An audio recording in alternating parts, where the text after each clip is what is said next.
Thanks for coming. Today is, I call this meeting of Hamtramck City Council to order.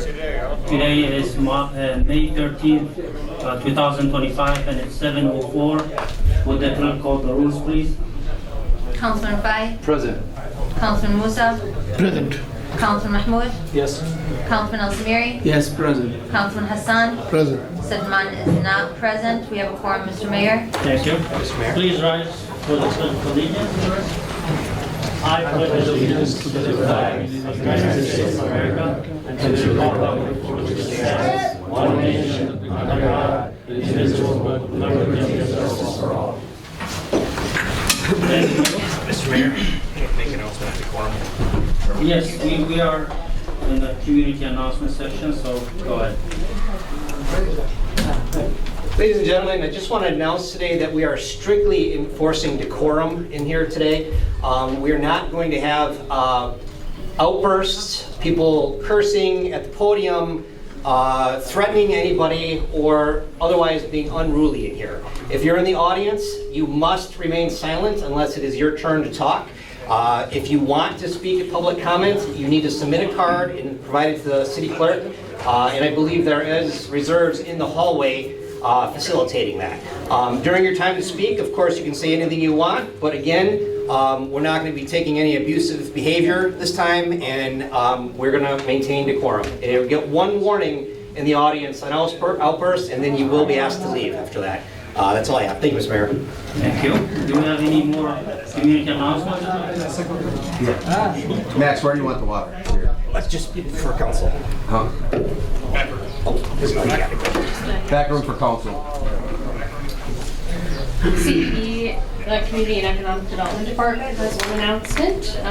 We have been supporting the efforts of the Grow Hamtramck tree planting initiative, where we're going to plant 1,000 trees in the next 4 years in the city. And now we're receiving requests from you residents if you want a tree to be planted in front of your house in the right-of-way space between the sidewalk and the street, or maybe you want one in your favorite park or on other public property. So you can access that form to fill out either in the agenda item from the meeting. There's flyers outside, and we're going to post them around the city, or you can find it on the city Facebook or the website. So please take a look at that, and we're looking forward to engaging with you more about Grow Hamtramck. Thank you. Any more announcements? No, sir. All right, we move to the proclamations, recognitions, and presentations. We have a proclamation in honor of Police Week. I don't need to read that. Another one for Mental Health Awareness Month. And another one in recognition of Asian Pacific American Heritage Month. And then the last one, the City of Hamtramck Police Department statement on residency investigation. Do you need to? Yes, Mr. Mayor, if I may, I have a representative from the city here to actually read a prepared statement that was vetted through my office and, of course, the city attorney's office, along with the election commission. Mr. Hamtramck, if you can read it. Good evening, Councilman. Special Investigator David Damchick. Along with me is Deputy Chief Andy Mileski. It's an official statement regarding the investigation of 2025 election candidates. This statement serves to provide transparency and inform the public regarding the ongoing investigation concerning 2 candidates participating in the upcoming 2025 City of Hamtramck election, both of whom currently serve as seated council members. The Hamtramck City Clerk's Office received affidavits of identity from candidates Abu Ahmed Musa and Muhib Mahmoud by the April filing deadline. Consistent with standard procedures, background checks were initiated by the Hamtramck Election Commission. The investigation revealed substantial discrepancies between the candidates whom sworn affidavits and independent investigative findings. Candidate Abu Ahmed Musa declared residency at 11441 Mitchell Street, Hamtramck, Michigan, but investigative findings confirmed his actual residence at 28045 Kingswood Court in Warren, Michigan. Verification included surveillance, neighborhood canvassing, Candidate Muhith Mahmood declared residency at 3119 Holbrook Street, Hamtramck, Michigan, but investigative findings confirmed his actual residence at 5555 Patterson Street in Troy, Michigan. This was similarly verified through surveillance, neighborhood canvassing. Additionally, an active federal tax lien in the amount of $32,575.50 filed against Muhith Mahmood was discovered from his Troy residence and recorded with the Oakland County Register of Deeds office. Given these serious discrepancies, which raise concerns regarding perjury, fraud, and other potential criminal violations, the city clerk promptly referred this matter to law enforcement. The Hamtramck Police Department has conducted a thorough review, corroborating the investigators' findings through records such as residency documentation, municipal court filings, motor vehicle records, GPS tracking data, and photographic evidence. Due to the severity of these findings and to avoid any potential conflicts of interest, the Hamtramck Police Department determined it necessary to forward this matter to the state of Michigan for further criminal investigation. The state police have formally accepted the referral and will lead the ongoing criminal investigation. In line with departmental policy, no further comments will be provided at the stage of the ongoing investigation. The Hamtramck Police Department remains committed to ensuring transparency, accountability, and maintaining the integrity of the electoral process to safeguard public trust. Any further questions can be directed to Deputy Chief Andrew Pulaski. Thank you. Mayor, that's all we have. All right, thank you. So we move to the public comment now.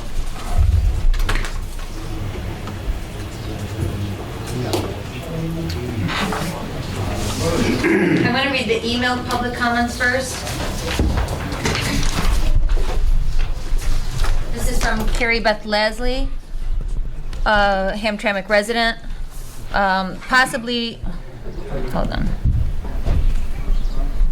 Possibly no one in the city wanted Max Garbarino brought back into the city, especially in the shady way some of the current council members brought him in. While Max should be less surprised than even I am, that you have decided to get rid of him without cause, there are 3 things you should consider. First, getting rid of Max is not going to save anyone who violated the law for election laws or residency. If the city fails, you will face a lawsuit from residents and you will lose. Secondly, while I didn't want Max here, he has risen to the job title and done so fairly and very well. He has even bent to many of our silly demands, such as those for office space in a tightly packed building for your part-time jobs. Residents of all creeds feel they can come to him with issues and get them resolved. Finally, your history with how you have treated city managers in the past 12 years at least is going to make it difficult to get any candidates to qualify of quality. Be glad Max hasn't been given other opportunities, because after this recent fiasco, he would be an idiot not to look. Let me start my timer so that people don't. My name is George, and I'm a former resident who also occasionally works in the city, and I support and assist Polish organizations and churches in the city.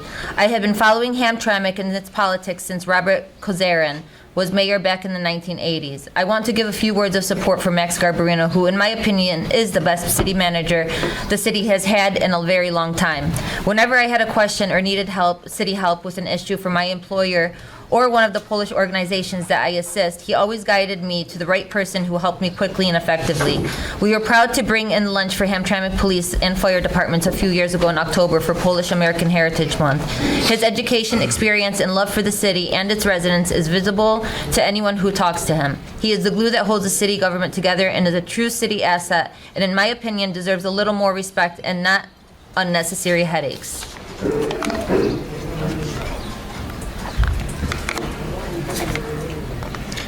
This is from Andrew Olowskiak to the City Council and Mayor. Regrettably, due to a personal issue, I'm unable to attend the council meeting tonight as I originally planned. I rise in support of the city manager, Max Garbarino. I'm sure as this letter is written, even firefighters within my own organization are probably raising their eyebrows after a statement like that. I've known Max for 20 years. I've had interactions with him in the field administratively administratively, and as city manager. For a long period of time, those interactions were not positive, and I would have been relishing in the possibility of ousting him from the city of Hamtramck. However, I virtually stand before you today and express the recognition of the work that he has performed for the city of Hamtramck. As a resident of 25 years and an employee of the fire department for 20 years, I can honestly say Max is arguably the most efficient, responsive, reasonable, and passionate city manager that we've ever had. Against legal advice, I'm telling you that. In the future, if we ever go to court with the city, these words could absolutely be used against me and the Hamtramck Firefighters Association if we ever come to an impasse on a labor issue. Max had an open line of communication with the Firefighters Association and the fire chief since day one as city manager. We went through a lengthy and arduous contract negotiation and ultimately were able to work out what was a very good deal for both the city and the union without having to go to court or having some substantial battle, which was an abnormal practice in the past. Now, while Max is not a miracle worker, I truly believe that as a city manager, he has done everything in his ability to boost and prop up the city of Hamtramck by every positive means necessary. I think it's easy to lose sight of how difficult it can be as a city manager when you're stuck between a rock and a hard place, aka the residents, the unions, and the council. Max is a long-term employee of the city of Hamtramck, has a very good understanding of intricate workings of the system, such as pension programs and how other departments function. As a resident and employee of the city, I think his tenacity at the position and his experience with the city puts him in a position far and above other people to manage the city of Hamtramck appropriately. As resident, employee, and union representative in the city of Hamtramck, I believe it is paramount to have somebody in this role that has skin in the game. I've watched for most of my career as carpetbaggers came in and out of the city of Hamtramck, fleecing it for nothing more than a paycheck and some other personal gain. I truly believe that Max Garbarino has the city's best interest at heart and should remain as a city manager. It's my hope to continue to represent the Hamtramck Firefighters Association for many years to come and to continue working with Max Garbarino as city manager for many years to come as well. For Hamtramck's prosperity, individualism and racial partisanship will have to be put to the side and will take a team effort to continue to advance the city forward. Thank you for your time, Andrew Alexiak.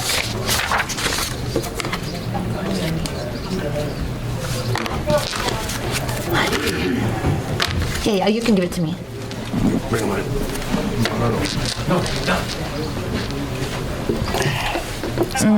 Sorry. Yeah, give it. Yeah, sorry. I thought it was a public comment. So I need outside to stay quiet so that you can hear your names if I call you, please. And just remember, anybody in the audience, please do not speak. We gotta pause the meeting. I guess there's a problem with the TV. It's not going to turn on. It's not gonna work. It's not turning on. It's turning on, but they can't get the input to connect to this one. So, The meeting's illegal. Public It would be helpful to have your It's a public meeting. You want to pause it and see? do you want me to put a laptop out there? I think we need to suspend the rule. Speaker out here, yeah. Do something else. take 5 minutes and try to figure it out, or There's 100 people here, can't hear the meeting. Okay, let's take 5-minute break. Yep. Is Brandon out there? We're still gonna go, I'm not gonna pause the cameras, they're gonna still be on. So do you guys have your speaker connected to the laptop? He's working on it. So yeah, he's right. If you get a speaker connected to a laptop, he's absolutely right. That would work.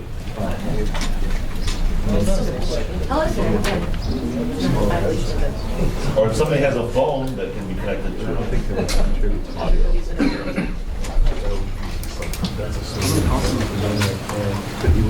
Well, it's not expected to be allowed together in justice before. Negligence if you were.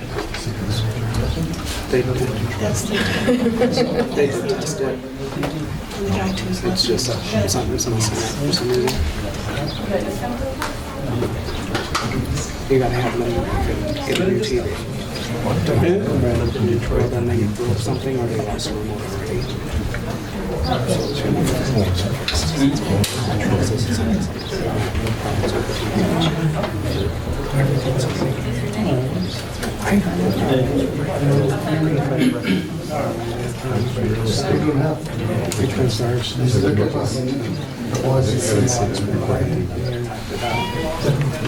That's $25,000. It's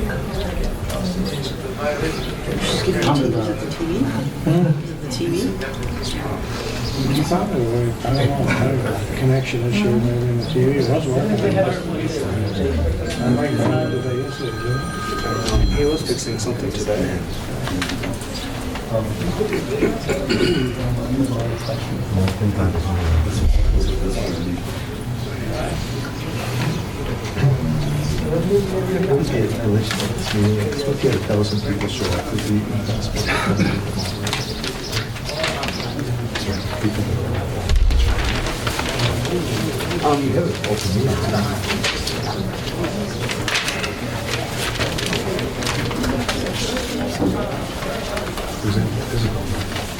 Do they got a remote over there? The city's done everything possible. Does somebody have the remote to that TV by chance? There is a remote. Yeah. That's not it, I don't think. No, Rana has it. You found it. Yeah. Give me a minute.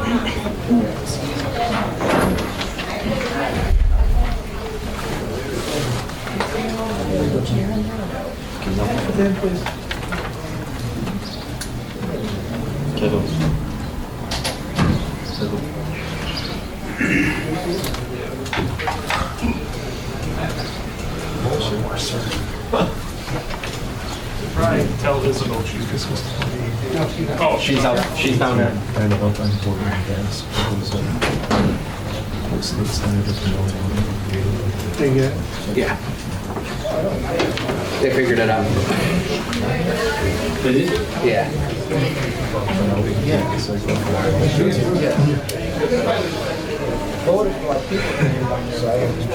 They're gonna turn, well, combination of turning that one off.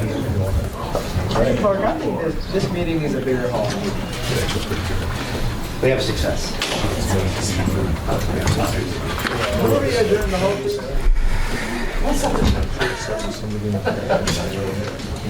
Mr. Mayor, can we continue? Okay, as I was saying, only those that are called to the podium speak. Please do not speak out of turn. Are we ready? down, Calder? Oh, I got it. I'll do it. Russ Gordon, Zeno. 3 minutes, sir. All right. Your timer is over there in the corner. What, I'm sorry? Your timer. Oh, okay. My name's Russ. This is my 30th year in Hamtramck. And I love this town. 31 years ago, I lived in a high-rise on the riverfront. And it was nice. Nice view of downtown, Canada, fireworks at the 4th of July, swimming pools. I mean, it was nice. But I wanted a neighborhood. Neighbors that I would know when they walked by. Apartment buildings. I found Hamtramck. I never looked back. I've been here ever since. I love the town. It's got everything I want. I mean, it's got food. It's got a diverse population of people. We got more dive bars and churches in this town than any 2 square miles I've ever been in. I love it, but I got to tell you, today I'm ashamed of this town.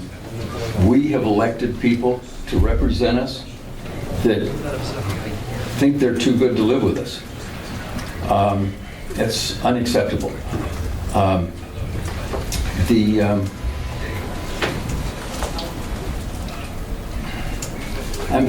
disgusted by it, honestly.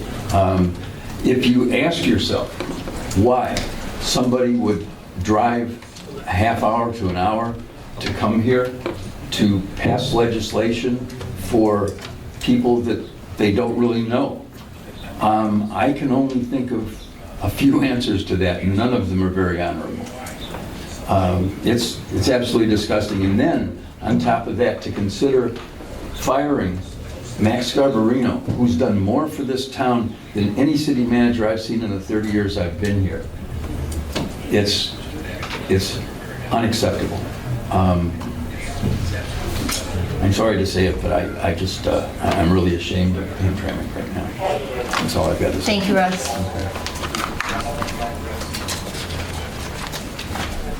Andrej Medved?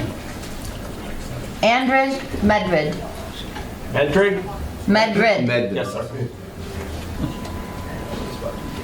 Andrej. Andre? Andrei Medved, Yep. Ukrainian American. Right here? Yes, sir. All right. Hi. Go ahead. What do you want me to do? What? Oh, okay.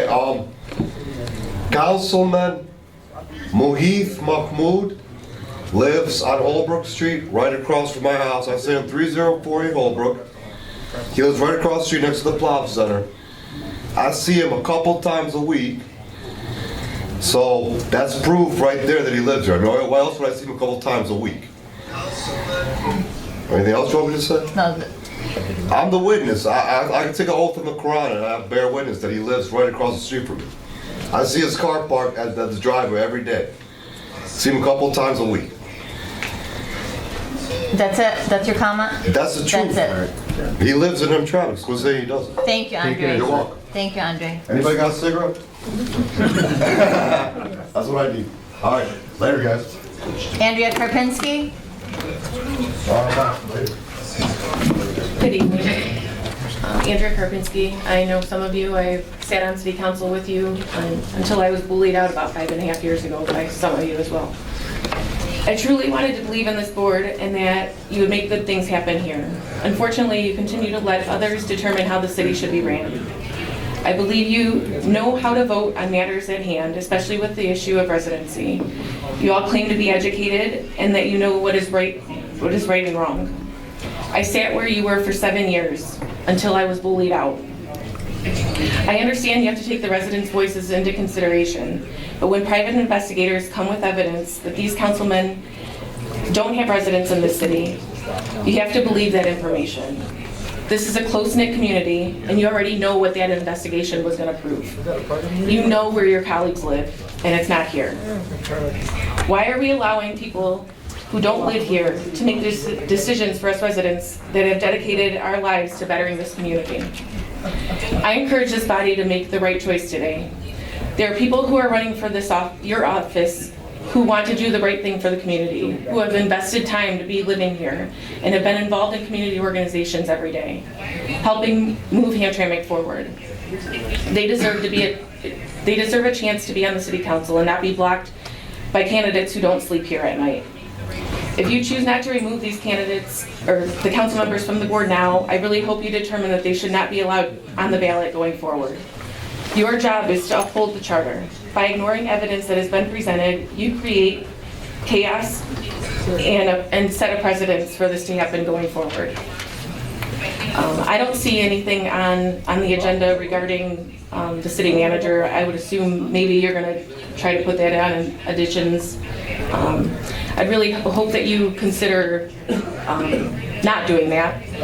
It's a slap in the face of the community that's here. They have the agenda in front of them, and these people have come to speak on the agenda, not on things that you're going to try to put on here last minute.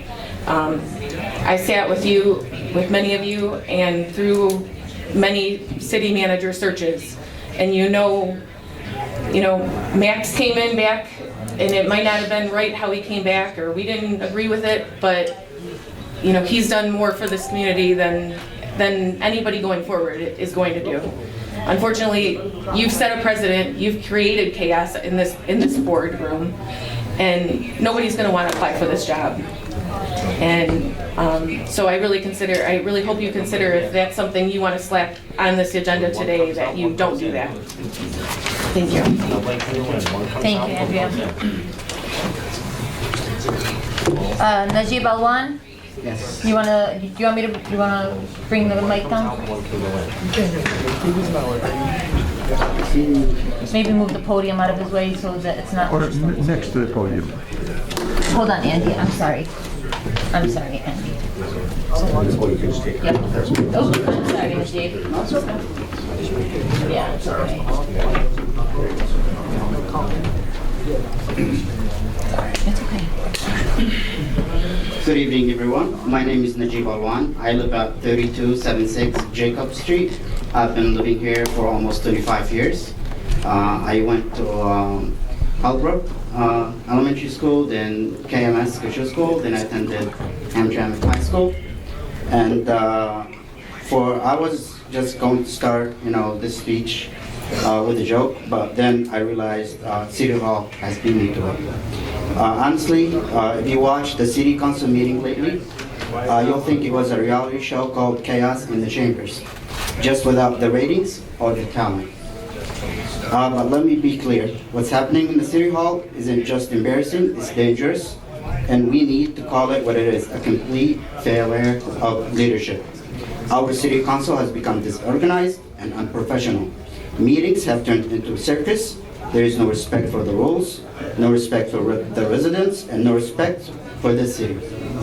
Even worse, we are opening doors to people from outside of the city who live elsewhere who do not support the city. But they just come here to stir up trouble. They sit in the meetings, use foul language, disgusting language, and threaten the residents, and the City Council allows it. No consequences, no accountability, no backbone. And it gets worse. When emergency meeting was called to address an urgent issue, some council members didn't even bother to show up, or they're missing in action. At a time where leadership was most needed, they were nowhere to be found. They abandoned their responsibility, abandoned their duty, abandoned the people who elected them. Is that the leadership? Sitting silent while Hamtramck residents are insulted and threatened, skipping emergency meetings, because to me, that's not leadership, it's betrayal. And it proves that they don't deserve the seats they hold. City Council is supposed to protect the city, not invite disrespect into it. They're supposed to enforce order, not surrender to chaos. When outsiders walk into our house, threaten us, and our elected officials can't even show up to stand with us, that's not just failure, that's a disgrace. And I'm here to say, we're not going to stand for it. Hamtramck belongs to its residents, not to bullies, not to outsiders, and not to politicians too weak to lead. We need leadership that has the courage to demand respect in the council chambers, leadership that defends this community, that shows up when it matters, not just when it's convenient. The time for polite complaints is over. The time for real action is now. If they won't step up, we will. Because Hamtramck is strong, Hamtramck is proud, and Hamtramck does not back down. Thank you. Thank you, Najib. Edward Rolniak. No, the center. I put the mic back. Yep.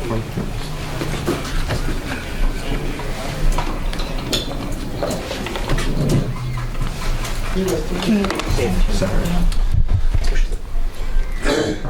The center of the podium. Yes. Thanks. Thank you. Thank you, Mayor, Council, and Hamtramck City officials for the time to speak today. My name is Ed Williams, proud resident of Hamtramck. As an aside, I was actually born here in City Hall when it used to be St. Francis Hospital, so my connections to the city run right here, right from the very beginning. I had a couple things I wanted to comment on. The first one is the Hamtramck Health Hike is being held this Saturday at 9:30. It's a great event. Lots of kids from the neighborhood come out, and I would encourage everybody to come out and show their support, and it's free to participate. And then the other thing I wanted to mention is I wanted to thank, on behalf of all the citizens, residents of Hamtramck, Max and Rana, for their efforts to ensure that all requirements for running for office in the city are met in the upcoming election. I believe that they applied the same measures to all candidates that filed to run for office, and that any suggestion that they were unfair or targeted anyone individually is patently untrue. Thank you. Thank you. Jamal Turkey. Good evening, everybody. My name is Jamal Turki. I have lived in Hamtramck since 2004, and I serve the city resident by membership in the Board Review Tax Commission. First of all, I would like to express my frustration at what we have heard. The State Attorney Office is in the process of indicating for council members of election law violation, and had the allegations that the two council members who have filed for election do not actually reside in the city. This sadness and frustrates me at the same time as it regarding individuals who have interested uphold the city charter, not to be the first to violate it. Don't think we will stand with you because you are Muslims or Yemenis or Bangladesh. We will stand with you as long as you comply with the rules of integrity. Until the final outcome of the investigation, now I urge you to make the decision that consistent with trust placed in you by the city residents. I read the Detroit Free Press investigation into the allegation that council members Mohit and Abu Musa were disqualified from running for the office due to their lack of physical residency in the city. I was surprised by the city attorney's statement that the council is the judge in this case. I studied and practiced the law in Yemen for 15 years, and I have never heard of a person being able to judge themselves. I wish the city attorney would clarify the city charter text that supports his statements. I'm certain that the best solution to preserve the rights for all parties in this case is to revert to the State Attorney Office for further investigation and review. However, the city should seek charge GREGORY if the allegation confirmed by the laws and time they have accused. Thank you. Thank you so much. Akiko Shamim? I'll turn off the beeping. Good afternoon. My mayor and council members and city official and my community people. We are here today about the Mohit Mahmood and Abu Musa residency. I am living here doing the business in city of Hamtramck since 40 years.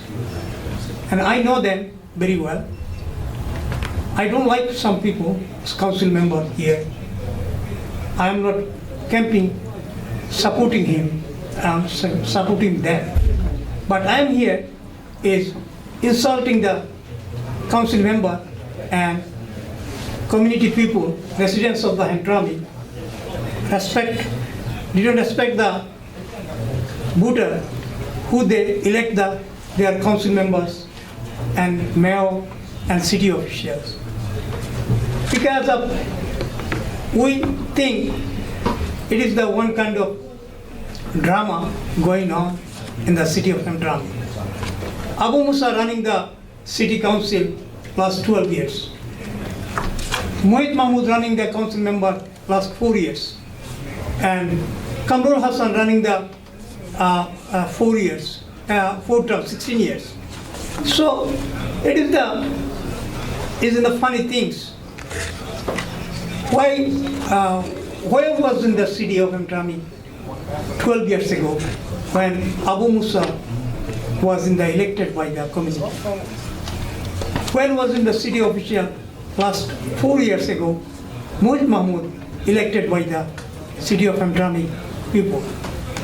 So it is I don't know, I don't understand that. And if Abu Musa is in the residence of the warrant, I'd like to, we as a community people, we can condemn to him. We're not going to elect to him. He can, he wish to run the office, he can go elect in the city of Warren. Mohit Mahmood, if he is in the residence of the Troy, he can run the office in the Troy. Why he come to the Hamtramck? Because he have a house in the Hamtramck, his residence in the Hamtramck, he have a tax file is in the Hamtramck, his ID is in the Hamtramck. and his family lives in the, anybody lives in the, everybody have an opportunity to live in the different place and different house, own the different house.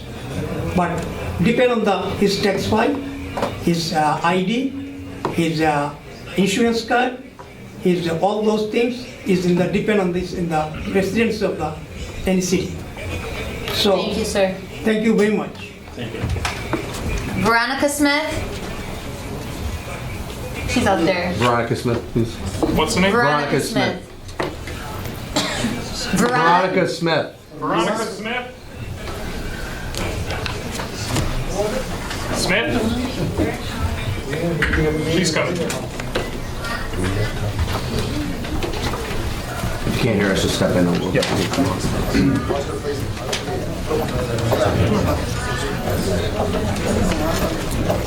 Good evening, everyone. Good evening. My name is Veronica Smith, as you know. I'm here really, I know there's a whole lot going on in the city of Hamtramck. What I'm here for is for the Juneteenth celebration, okay? And I need the city, and I need all of y'all to support us, okay? And what I have here, because what I'm dealing with, y'all don't know. But I took the time to study it for myself, okay? My Miss Vanessa, this all for now. I'm sorry, y'all. But I need y'all to see this here, because this is what I deal with, okay? But I feel our people need ID too in this city, okay? Man, I'm still waiting on your call. You still waiting to tell me, is you gonna greet the people, or you gonna be gone? I just need to know. I got no. I'm sorry. Please excuse me, guys. You can share, Veronica.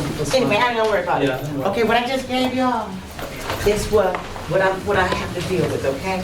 I decided, well, I didn't Veronica, decide, make sure you're at the mic. I'm gonna get some more papers, that's what I did. I know, but I want people to hear you if you're gonna speak. Yeah. Let me just get that to you. Yes, okay, what this is really what I have to do, what I've been doing, is, okay, I am putting on, okay, have the first annual, this is our third annual Juneteenth celebration, okay?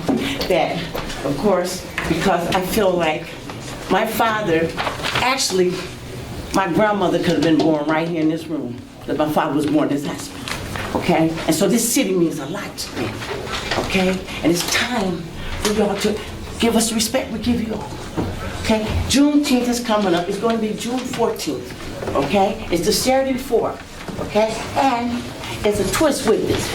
It's a special thanks to all dads all over the world, okay? And let me tell you something. This ain't I'm sorry. This is not a community thing. You know, it's not all a community. It's all of us. We need to come together and be together, okay? And I'm telling you, I'm talking this, and I'm gonna tell you this. I need to show you this real quick, y'all. Real quick. I'm sorry. But I ain't got much time because it's y'all business. You got 40 seconds left, Veronica. Okay. But I'm gonna show you this. Put that in the paper. This is an invitation to Reagan's inauguration for my mother and my daddy. Okay, so we've been there. So this is, you know what I'm saying? So what I ask, if y'all can please give me the support. And it's one thing, I don't know who's over the Hamtramck Square, who's the editor or whatever. One thing about the Hamtramck Square, they put out what Juneteenth was about. Guess what? The review, they had nothing about the march, and that was a historical moment. 2023, we marched down the streets of Hamtramck. But you think review had it? No. Thank you, Veronica. Thank you. Thank you, sir.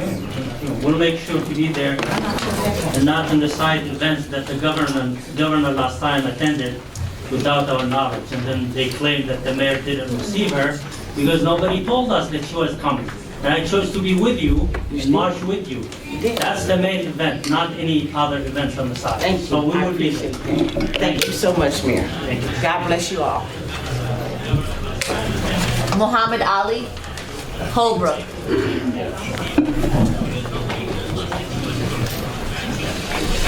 I'm Muhammad Ali. I live in Holbrook, I've been in Hamtramck for since 2000.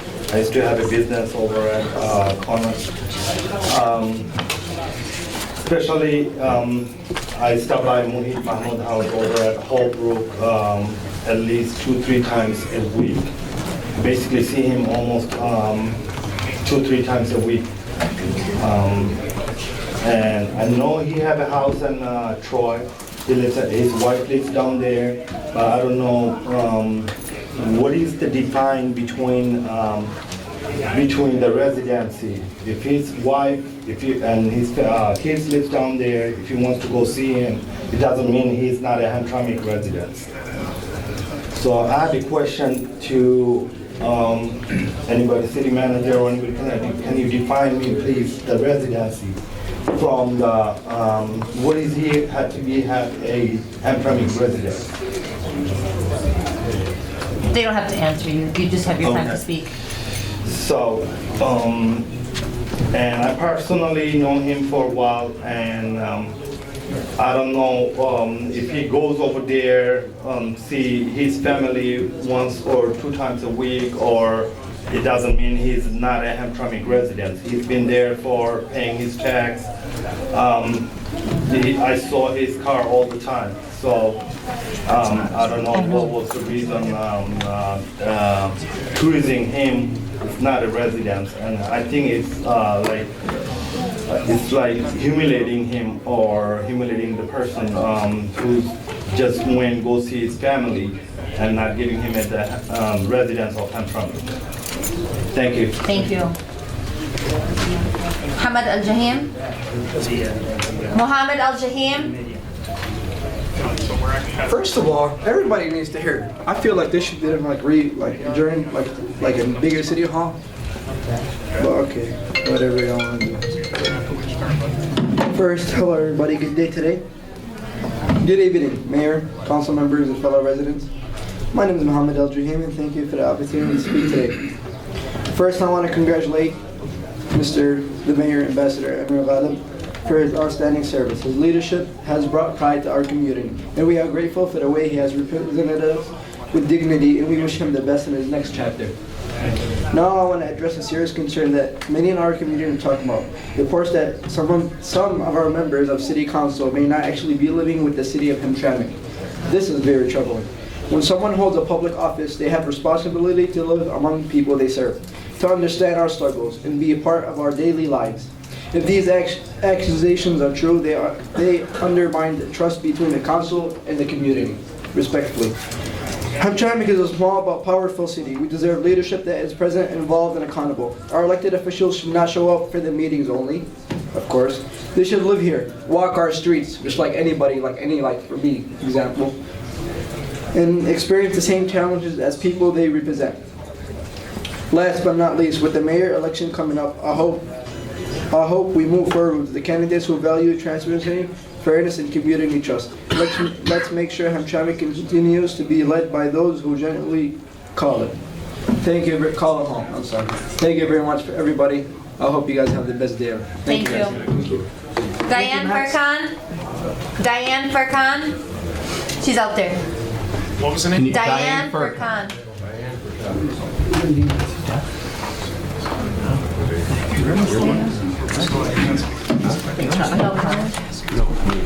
Good evening, council. Good evening, mayor. I am troubled by the spectacle this council has become. Allegations of voter fraud, ballot harvesting, and now questions on residency have tarnished the image of this city. An image of corruption rampant in Hamtramck, and not one of democracy and civil responsibility. We have a new election coming up in 2026. Good candidates, myself included, running for city council and mayor, that I believe we can do some solid good work in this city. But where is the guarantee of fairness of the election process for us? That is my concern if the council allows this to continue. This is not a popularity contest or something to boast on a resume, but by having an honest city council that is important to the residents and community of Hamtramck. You are either here living in the city and doing the job that you were voted for. A city council should act with professionalism, respect, and a focus on serving the community. And I don't see that lately. It's embarrassing. We deserve civic responsibility, respect, and transparency. This is not a circus. Hamtramck deserves better. I deserve better. We have a rich and proud history. We are diverse, resilient, and strong. It's time for change. Thank you. Joe Marecki? Joe Marecki. Joe Marecki left. Hassan Un, Dearborn resident. Hassan Un?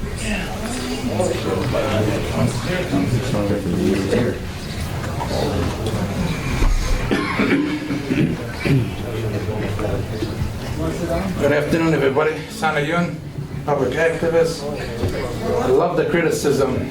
People sit there and say I come here, but they don't know it's my First Amendment right to come here. First of all.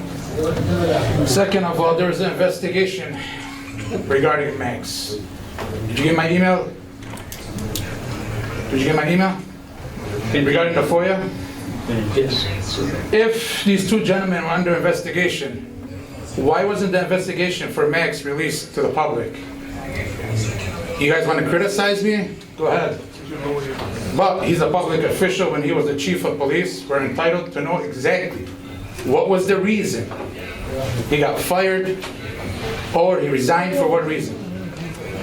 You just want to sit there and hire people and you don't tell the public what's going on. You want to cover it underneath the, what's it called? Then I get a call from David telling me, why are you talking about Max? Does David work for the police department? Or does he work for the city? How? We need to know. Questions I need to know. As an activist, I'm allowed to come here and speak. Does anybody know why Max got under investigation? Does anybody know? Nobody wants to say nothing. Okay, there's no problem. You see, these gentlemen are not even saying anything about the investigation. But you guys want to criticize these gentlemen? You guys want to come here and say they don't live here? You haven't showed proof. I have an email from the clerk indicating before the meeting I will get my investigation regarding these two individuals. I haven't got them. What does that tell me? That tells me they don't have nothing. And that it's kind of funny that the people that did the investigation, that Max used to work for them or he used to have their company. Something's not adding up here. I don't think the city council should be investigated. I think the city manager.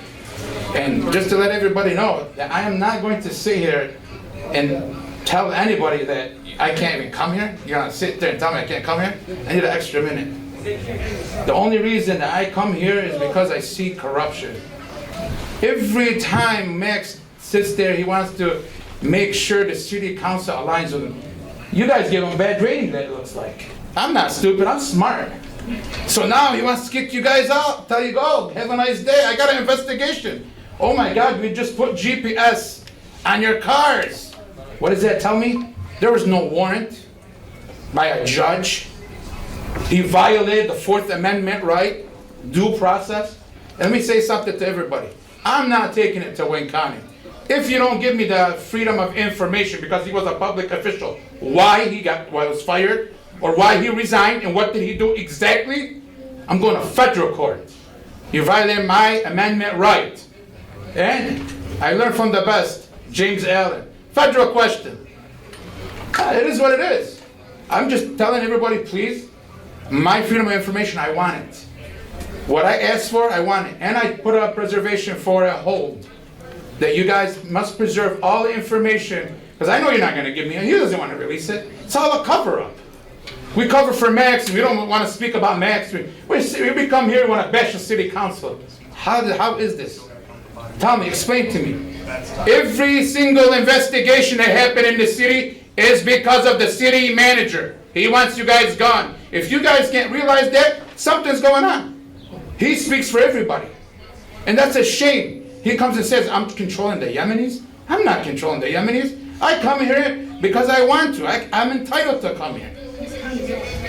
Thank you. Thank you.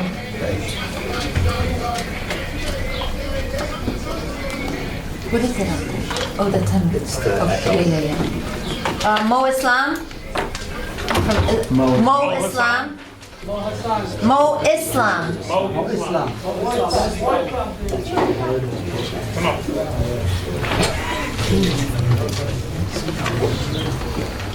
Hello. You ready? Hello everyone, Assalamu alaikum. My name is Mo Islam. I'm not here to do a speech, or I'm not here to pick anybody. I'm just here to support Mr. Max, what he is doing, because he is working so hard for the city. And just because I'm saying I have two businesses here, and also I'm a licensed builder. I build a lot of houses for the city. Mr. Max, he have the quality, he's a dedicated, he's educated, and he also have all the quality what we need here. The reason I'm saying he works 24 hours, last week we had a problem for the parking issue, because I have to have a lot of cement truck coming in, and I emailed him. He responded at night 3:30 a.m., which is really makes me think like, oh my God, we need this guy. He's really hardworking for the city, and he is doing all the best he can do. I don't want to talk, I can go all the way long, but our city is only 2 miles square. We can work together, make this like a gold city. And I'm requesting one of the requests for the council and everybody. Please, we need to focus how to run the government, not to fight with the tomato each other, and not to focus jealousy. Please forget that. Thank you, everybody. Go with Mo. Thanks, Mr. Max, for working so hard. Thank you. Gias Luchter?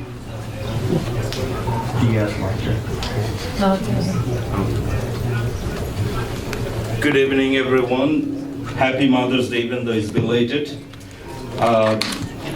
The reason I'm here today for two reasons. One of them is I'm a business resident here. I was a former Hamtramck resident. There are some things happen that Max is aware of. We sometimes, time to time, as a car dealership, we have different types of vehicles that we have to buy and sell, which is good for the community. But there's a camper that we have parked on the parking lot in front of the business. And there are always some residents that always need to complain. But I have never seen one resident parking on that spot.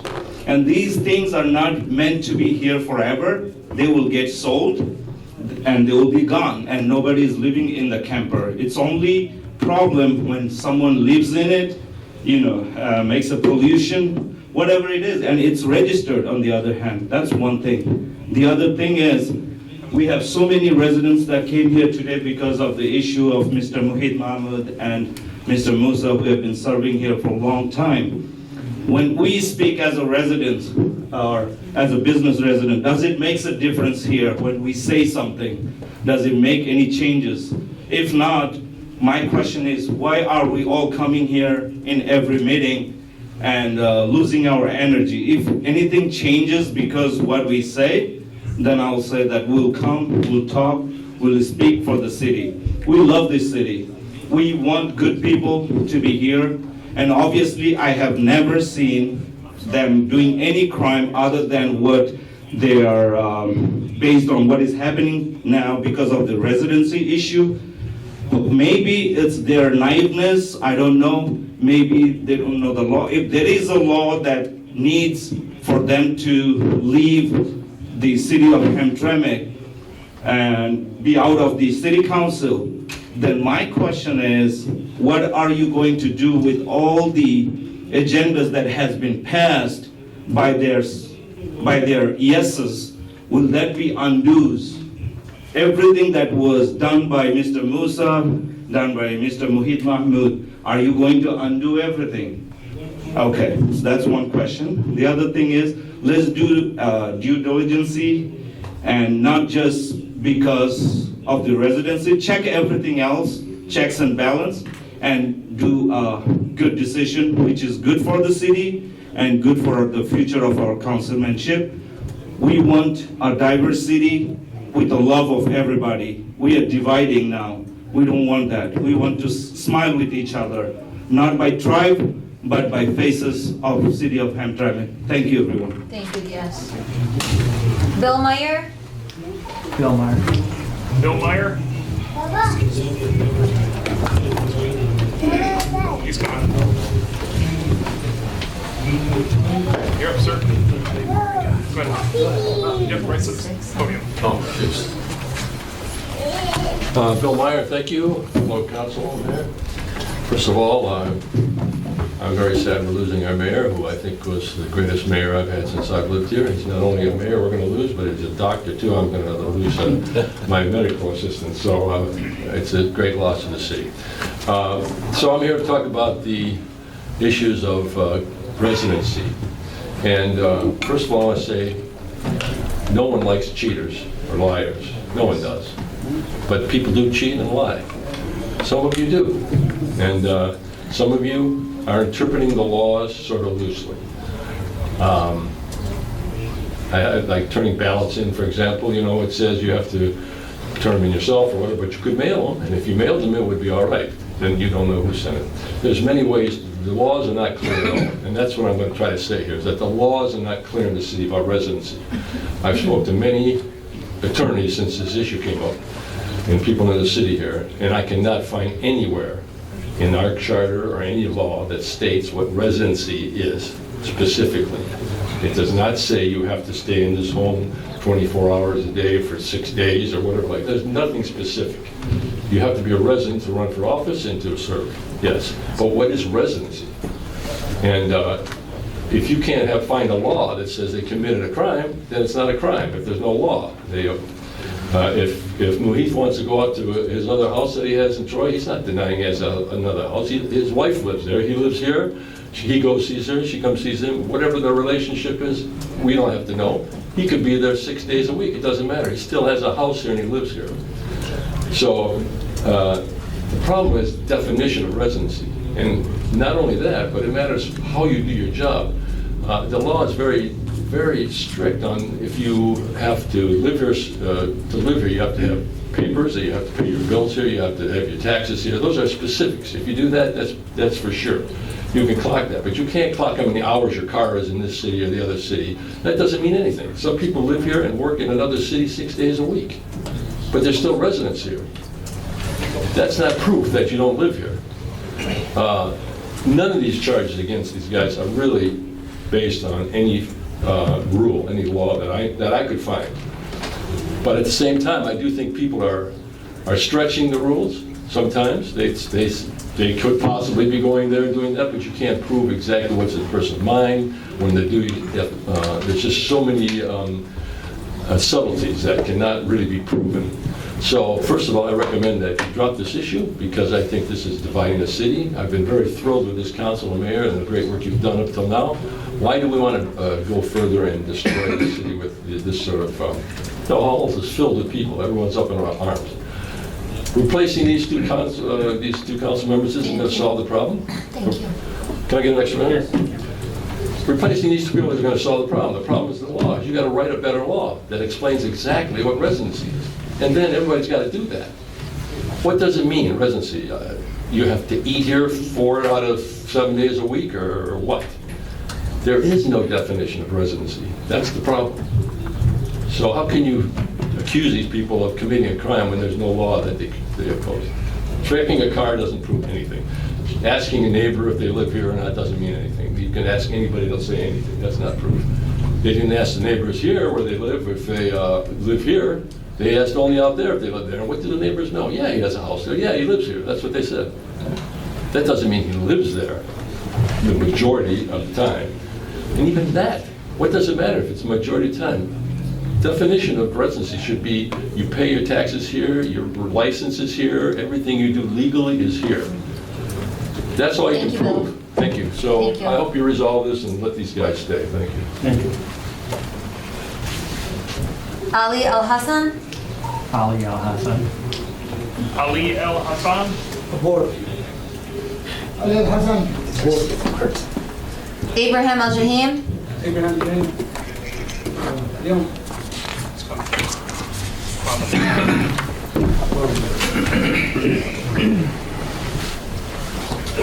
Good evening. council, mayor, council, city manager, city attorney, deputy chief, and the clerk. Today, I would like to give my congratulations to Pope Leo XIV as this 267th leader of the Roman Catholic Church. Pope Leo XIV is the first American-born Pope, 69 years old, from Chicago, graduated with minor seminary school in West Michigan. And the second point I want to talk about is, like I've been saying for 6 to 7 months, Max heard it, the city council heard it, the mayor, everyone heard it, everybody that's watching. If you don't live in the city, you don't run the city. It's not against one councilman or 2 or 3 or the mayor or anybody. But we don't want to open this door because people are already making fun of us all over the country now. But if you don't live in the city, don't run in the city. Imagine I run for the city council of Detroit and I live in Hamtramck. I'll be in jail within 2 hours. There won't be no investigation. So please guys, if there's any candidates out there that's running and they don't live in the city, don't run in this damn city. We're sick and tired of it. It's a waste of time, taxpayers' money, and it's an embarrassment. Look, 1, 2, 3. Every major channel in the state of Michigan is here. Fox 2, Channel 4, and Channel 7. We don't need this embarrassment. Please guys, again, if you don't live in the city, you should run in the city. Thank you. Hassa Hussein. Hassa Hussein. Hassa. Al-Hassan Hussein? Casa Hussein. Casa Hussein. Casa Hussein? Casa Hussein. Casa Hussein? Warren resident. A Warren resident, Casa Hussein? Come on.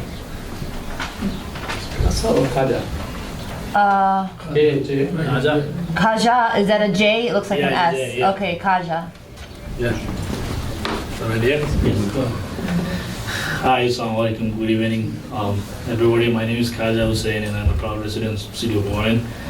I just came here to discuss a couple things and make a couple comments based on the last council meetings.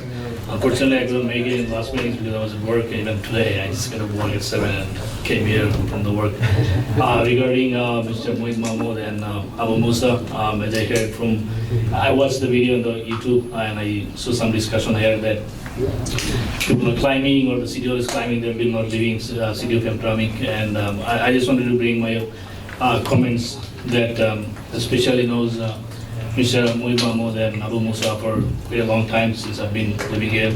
And what I see, I'm not with anybody, I'm not against anyone, but what I see that even when they've been running the election last time, we've been campaigning the whole day, right? And right after we've been in their house, we've been drinking and, you know, hanging around and stuff here and there. As I know, they've been in the residency of Hamtramck. And I also heard there is some investigation about GPS or whatever it is, and car, this and that. That can be, but there could be more evidence that makes sense and realistic. So I just wanted to bring up opinion as a resident, and thanks again for giving a moment to speak up. Thank you. Thank you. Saidul Islam. Saidul Islam.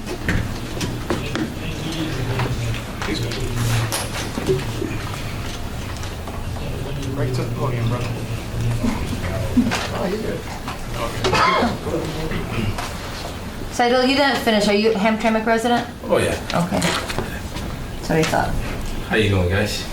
Good evening. Am I good to go? Yes. Sorry, I wasn't meant to come in and talk today, but when I heard you guys were talking about Max, I had to stay in, but I just wanted to let you know that Max is really, he deserved this. And I do know that hiring somebody new might not able to do a job better than the guy that we already have. He knows his way out, you know. He's been with the city for a long time. He knows the culture, he knows the people, he knows the streets and everything. So I think losing him is a great resource that we're gonna lose. And even if we hire a new person, it's gonna take a lot of time, and it's gonna take, basically, a lot of resources gonna go on a waste. So I think that, if you guys just look into it and, slow things down, and he deserves it, He's been here as a police officer, and then he was running as a city mayor. Every problem that I come in, he solves it. Last time we had a and I was amazed how fast that got solved. So just wanted to let you guys know about that. That's it. Thank you. Thank you so much. Abdulaziz Goba. Abdulaziz Goba. Everybody heard that? Right to the podium, brother.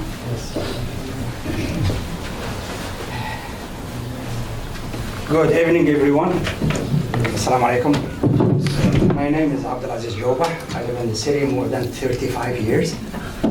And I don't know where to start, really. But I would like to see, or to say to the city council and the mayor, you guys did the oath. And that means that you have to go by the law and go by the charter of the city. Thank you so much. Thank you, Abdulaziz. Rizal Chowdhury. Brazil Chowdhury? Right here. Council, city officials, and Hamtramck residents. Here we are today. I see two kinds of resolution in today's agenda. One is to remove 2 councilmen, and second is to prohibit or allow to stay in the ballot upcoming election. In the result of a report produced by an investigation. So my thought is a report itself cannot punish someone.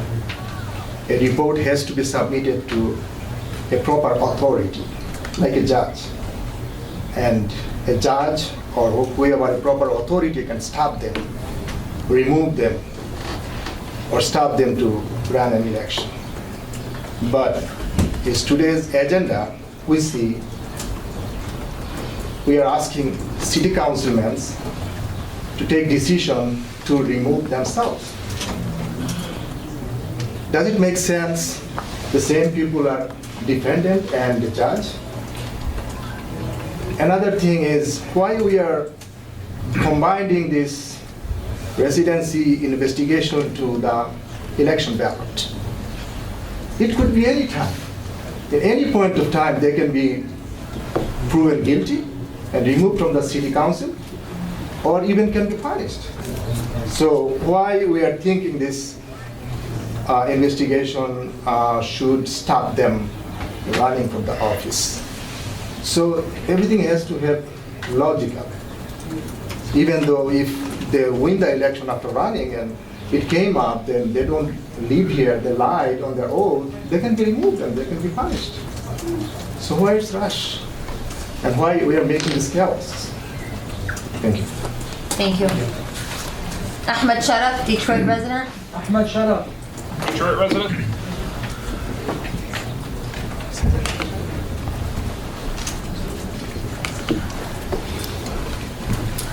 Assalamu alaikum, and usual shalom to who is not responding to salam. Brothers and sisters, and everybody live in the city. I am here speaking of myself as a human rights activist. I'm gonna put my finger to the news, however, came in. Why wouldn't the city of Hamtramck have a negative? You all speak up. Did you see the streets? Have you spoke to or speak to the people what we need in the city? Why you make it as such a big deal for the council members, the city manager? Why you bring this issue to the nation? Please refer and to you the never mayor. think, I'm talking to the news. Can I? No, you can't. You have to speak to the mayor. Okay. Well, I'm still speaking to the resident as well. It seems like that everybody's stabbing everybody back. Why don't you support our mayor, our city council, our needs? Why you're here today? I'm here today speaking of our children, our healthcare system, our schools, our streets, our needs. Once again, media, stop it. People, city of Hamtramck, stop stabbing our backs. I admit it today, and I did it purposely, not to bring my camera, my equipment, to broadcast, because I want everybody to support our mayor, to support our city manager, to support our council members who is sovereign. Yesterday, Mr. Sumairi, at 6 o'clock, you were watching the concrete in Kenneth and Conant. I appreciate that, and nobody knows this. Mr. Muhib Mahmoud, you hear every single meeting speaking of our problem, our mayor as well, Khalil. Sedman, wake up, brother. Same thing. You, sir. I'm sorry, maybe you have a hard time, you know. Everybody outside, I've been talking to them 48 seconds. They're speaking about their problem, not the city problem. Media, please look at Hamtramck in the positive way. Mr. Max, our attorney, please enforce the law. Educate us what we do. Thank you very much, and God bless you all. Shalom again. Thank you. Thank you. Juanita Sievers? Juanita, do you want to stay sitting there and I can give you the mic? Okay, sweetheart. I just came from the hospital. Take me time, but I'm done. Lower the mic. You can leave it right there. That's okay. No. Thank you. What's your name again? Yes, my name is Juanita Cephas. I have been a resident living here in the city for over 50 years. And what's going on now is a disgrace. And Mr. Mayor, you said you put Hamtramck on the map. Wrong. Hamtramck been on the map a long, long time. Even before I moved to Hamtramck, it was here. People used to come from everywhere in Michigan, up in Ann Arbor, Grand Rapids, to shop on Joseph Campbell. Now, there's nothing on Joseph Campbell to go shop for. All the stores is closed. That's ridiculous. Hamtramck is a ghost town. People call me and say, I'm gonna come to your city so we can go shopping. I said, there's no shopping in Hamtramck. It's a disgrace. And when all the presidents used to come to the city, it wouldn't be behind closed doors in a tent. The people could go see the president. But you had your president behind in a tent, and you just pick who you want. You know that was wrong. Although I didn't want to go to see him. Like I said, that's your president. It's not mine. He's now your president too. I'm sorry. No, I don't recognize him as my president. Thank I you. respect that. And people don't come to shop because of the parking meters was No, brought. there's no stores up there to shop. I cannot. All right. Okay, I drive my car up there. True. Where can I go buy a pair of jeans, pantyhose, shoes? There's no store up there for me. Used to be Days, it's gone. Cody's, ladies used to like to come there and buy hats. All those stores are closed. Like I said, it's a ghost town up there. And another thing, I don't want to pay my tax money for somebody that's staying in Warren and Troy. That's not right. And nobody needs to be on the council that stuffed the ballot box either. Thank you. Thank you, Juanita.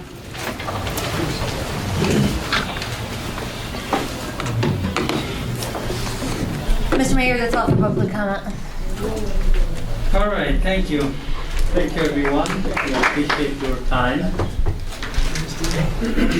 And we move now to the first resolution that we will be discussing, and that was purposely put in the beginning, so in case the council decides to remove anyone, they will not have the opportunity to vote on the next new business resolutions that are coming, which are also regarding them, some of them. So the first resolution is Resolution 2025-51, declaration of vacancy and removal of Council Member Abu Musa from office under City Charter Section 6-11. Motion. Second. All right, so discussion? Mr. Chair, Yes, Councilman. I'd like to address to our residents and everybody here today that as, you know, there was a special meeting that wasn't timed right. And this is just to refer to who asked that how come other council members did not show up, because it was last minute where people have jobs. So sometimes people cannot show up for special meetings in the last minute. But regarding the investigation, maybe the city charter, you know, refers to, our city manager or whoever is in charge to investigate our candidates. But as I have noticed when I seen the special council meeting, there was a letter from the company with not a lot of information regarding the investigation. So, and then hearing from that meeting that the investigator will be here and there will be more evidence to present it to council and mayor. As I see today, there is nothing really shown beside a head letter from this company without any full evidence or proof if these candidates do live in the city or not. So, and what I'm hearing that this case has been forwarded to the MSP. So I think it should have been done this in the first place.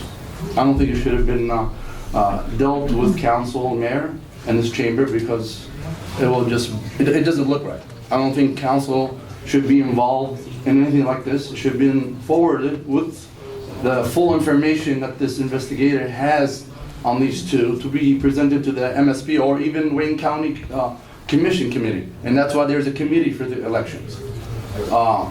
So until today, waited to see if there's more evidence, more proof that these colleagues don't live in the city, and there isn't. Still that same head letter. To me, I don't know. It just where's the proof? There is no proof. Where some of these members have spoken that there is a lot of proof. There was no proof at all that was presented to mayor and council at all.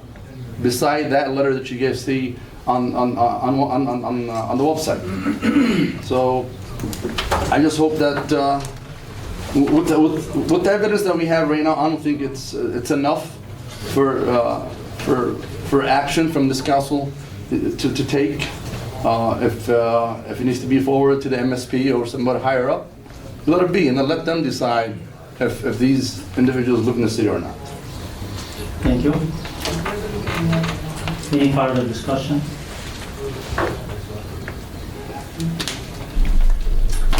Is there like a definition of residency, like one of the people asked, one of the... Yeah, Bill spoke, he was technically right. There is no specific definition of residency. There are various definitions, but nothing that's binding to this body. It's a fluid definition, as best I can say, and that's why it's up to the council to decide whether or not they meet that based on the evidence. They did sign in the affidavit certain things that they claim to do, and I think that is what the investigator went by when trying to prove whether or not there was residency. They basically they listed the what was listed in the affidavit, that you put your head down every night in the city. I can't remember exactly, but that would have been what they went by. However, Bill was right when he mentioned that there is no actual definition of it. It's up to you guys to decide what you think qualifies as residency or not. So that's why we're here. Yeah, because some people, we have some people here who work as, for example, truck drivers. They spend most of their time on the roads. Doesn't mean they don't live in the city. So that's another issue that we have. We have some elected officials in the past. We used to go to other states to visit their families, provide them care. I don't want to mention no names, for like a few days a week, 3-4 days a week. That wasn't an issue at that time. Nobody raised that question or questioned their residency qualifications. So, I mean, now, since it's now in front of the council, they have to decide tonight about what they want to do about this. And I think if there's no further discussion, we can vote on the first resolution. Councilman Rafai. No. Councilman Musa. No. Councilman Mahmoud. No. Councilman Al-Samiri. No. Councilman Hassan. No. Councilman Sadman. No. Mr. Mayor, Resolution 2025-51 fails. Thank you. The next one is Resolution 2025-52, Declaration of Vacancy and Removal of Councilmember Muhit Mahmoud from office under City Charter Section 6-11. Motion. Second. Any further discussion? It's the same. We can Mr. go. Mayor, can I just take 30 seconds, please? Go ahead. 2021, July 14th, when I withdraw and sign up my name, withdraw my name from Troy residency. I don't know why they even go to investigate that house that is not even under my name. This is a violation. Sending people under watching my wife. I mean, my kids are scared now with coming at the door. There's clearly said on the affidavit, there's nothing to lie. He said, I'm no longer the owner of the property. 2021, July 15, I came in to City of Hamtramck. I've had the affidavit to be a resident of the City of Hamtramck. Since then, I've been living here, paying my taxes. All this evidence that I was looking for, I have it. I mean, now, as you say, it was defined the residency. And big struggle on it. You put GPS on my car. My family has 3 cars. My kids drive my car. So which car you put GPS? Who are you watching? Are you watching me or watching my kid? Those are young kids. They go wherever they want. So you ruin their privacy. I mean, this is a violation of their amendment right. I mean, I'm sorry to say that. But I mean, it's just jeopardizing me, ruining my reputation. This is insulting for me. I'm really embarrassed. It is just humiliating my personality to the public. Thank you. Thank you. What was the date you moved to Hamtramck, you said? Sir, I'll hand it up to you. You said July 2000. July 15, Principal Residence Exemption Affidavit. What's the date again? Is that July 15 what? July 15, 2021. 2021, yes. Well, what you should have investigated at that time, because the requirement is 1 year residence. They tried to disqualify me because I lived in Indiana. Well, that's why I asked, because But- we do have documents that say April. So which one No, is but it, April or July? like me, I didn't change my address. I went to Indiana for some program to study, but I did not change my address. So they failed. They actually tried to disqualify me at that time because the rule said 1 year before you put your name on the ballot, and they give up because I never changed my address, even when I go out of state. Mr. Mayor, Go can I ahead. have a couple seconds? Go ahead. Sorry to take the time again. Mr. Mayor, and all this media, my residents, honorable residents, and my colleagues, everybody, I'd like to share my couple information. Private investigator told us last meeting, I have a 2-car registered in Warren address. Mr. Mayor, can you take this 2-car where this address is located? I had since 2011, my first homebuyer things. I am first resident in here. City of Hamtramck printed me. These are 7 of those. They printed me all 14 of those together. But 7 of those, I'm a homestead buyer living there in Hamtramck. My W2 since 2011 in Hamtramck address. And my all other things, my insurance, my car, everything in Hamtramck. And especially I like to bring the question, the investigators say my both car registered in 28405 Kingswood Court. Mr. Mayor, what did you see in there? I just want to know from you. 11441 Mitchell Street. So what do you think my residents, everybody, the investigator did right things or wrong things? And I have a 3 different cars, BMW, Toyota, and Ford Edge. I drive one of those cars, and I'm not sure, I'm talking to my manager, my attorneys too. He don't have any right to put the trailer or something else. But whatever he did, he wanted to investigate my car, and Miss City Clerk, look at this to my car evidence. All the media, look at this my 2 car evidence. It is in Hamtramck, and I bought it 2021, and one I bought it this year. But this is the way they broadcast this news all over the world and nationwide to demolish my personality, my future career, and my all other things. I'm so excited, I was so mad, I cannot talk to all of those things.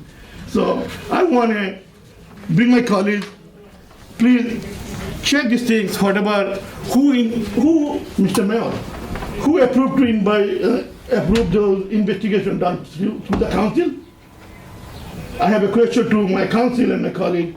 So do we approve those investigations? And if we approved it, so why you use the wrong guy who bring the wrong information, mess up mine and my other colleagues and whole city of Hamtramck and our communities' image, jeopardize our image also. I hope sometimes, and there is not too far, we get the answer and proper answer. Thank you to give me the opportunity. Thank you. Did they sign a consent form before the investigation? That was the part of the... Yeah, there was one on the packet for the candidacy.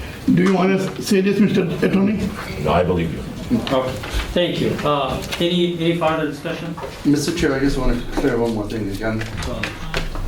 This chamber, mayor and council did not get any evidence, full evidence for us to understand or know if these residents live in the city. So I don't want, some people are shaking their heads like, we're trying to back each other. This is not how it is. We have not received any evidence until today that if these 2 live outside the city. I just want to clear that out. We did request these evidence so we could actually talk about it, but there's no evidence until today, and they still haven't sent anything to us. And I believe none of us here in this chamber has received anything from whoever is supposed to send this information with full information if these 2 candidates or council members live in the city or not. Mr. Mayor, Mr. Deputy Mayor, with my attorney request, I request for report of the investigation. Excuse me. I requested to Max, Ode was CC, and Mr. Mayor was there. I got the response, it went to State Police Department. So past council meeting, emergency council meeting was informed us that everything will come to the council first to decide. So if you're sending to the council, why are you sending it to state police before council decided is yes or no? And then it said it's a criminal investigation. So you're making me now criminal from to one way to other ways to I don't know really, everything is really struggling to understand what's the motive for doing this and what's the purpose of it. It's making us look bad to the world. People putting on TikTok our videos. People calling me from New York. What's going on? I mean, it's just embarrassing as hell. And that's TikTok was posted by one of our city officials. I just want to let you know. So thank you. Thank you. I think one of the reasons is last meeting, after the special meeting, there was a discussion that the city clerk should act and disqualify you guys since there was no quorum. And then I actually talked to them not to do so because we want you guys to take the decision or a higher authority from the state, not the clerk, because they were about to do it. And I stopped that, just to let you know. because we didn't have a quorum and they needed to decide before the deadline of sending the final list to Wayne County. So based on that, we keep you guys on the ballot. All right, I think we can go ahead and vote now.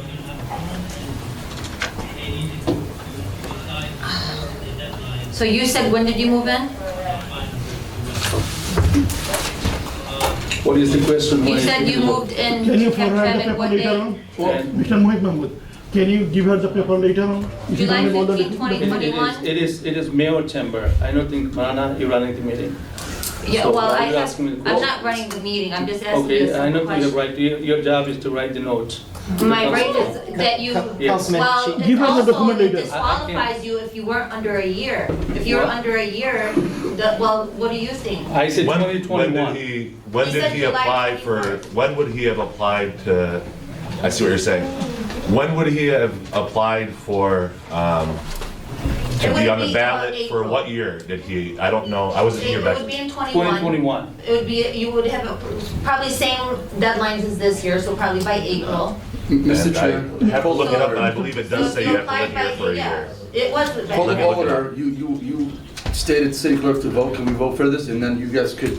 I mean, you guys can review. I think he answered that question when I asked him. You can still go back. Mr. and- Mayor, it's all recorded, so Yeah. whatever the councilman answered and whatever the facts lay out. Or he can bring a document later on. So you asked me when did But if I... we're voting on his We are voting. vacancy, so he claimed something at the meeting and you're about to vote on his vacancy, I just want clarity on what he said so you know what you're voting on. It's your We already discussed the resolution already, so now we are going to move forward the Mr. Mayor. vote. There's another point. If I may, I think what the city clerk is trying to point out that by the councilman's own admissions, he wouldn't have been qualified to be on the ballot. He said he had evidence that he moved in July. He waved the paper and said, July I have. 15, 2021. Correct. That was the last election, before last election. Correct, and by that time, if you had to be here 1 year No, prior. 1 month, I guess the first No, time. it's 1 year. It is 1 year? 1 year. That time was 1 year before. Well, Mr. Chair, I think that needs to be addressed outside. Right now it's Let's time go to to the vote. vote. That should have been solved way before, when this when council member ran for election. So here, So whoever was in charge during that time should have investigated. that time. Well, he just admitted it to everybody, so you guys vote Mr. however Mayor. you We're want. gonna vote Certainly your for, go call, ahead. But I just wanted to give Madam Clerk an opportunity to express her point, as she does have to make decisions with elections and such as well. Mr. City Manager. And Whatever the One document to her hand, and he might don't have a full document in his hand. So at this time, we like to discuss to go for the vote. You put it on the ballot to make a person a residency 1 year. Just let the mayor make the decision on where we're going. So the thing is, he used that document as, a defense evidence for his qualification. Then you guys can review the law and what it says, and then discuss that afterward, okay? They can vote now. I don't think it will affect their vote. I don't think it will affect their vote in any way. It looks like it is predetermined what they're gonna vote for.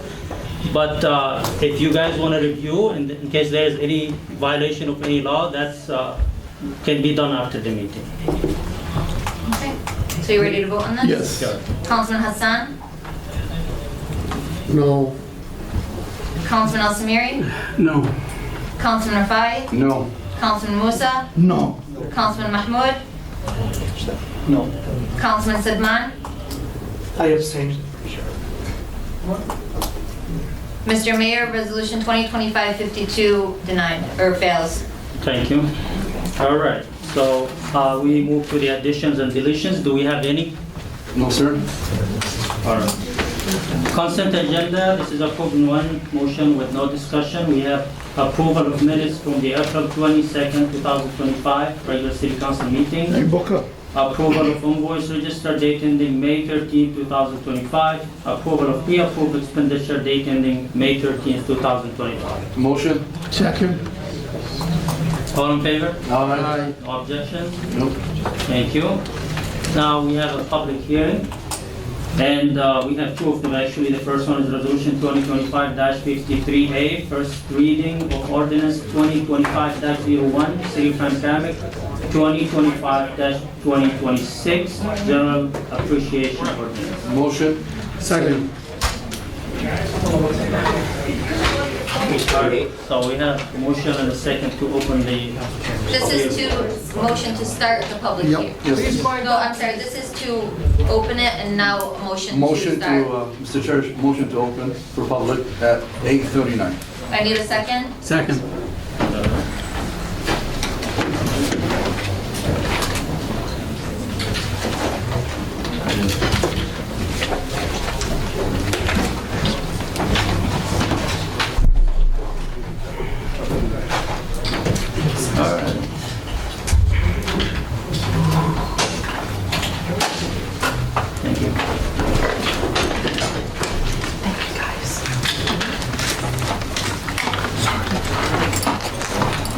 Maybe.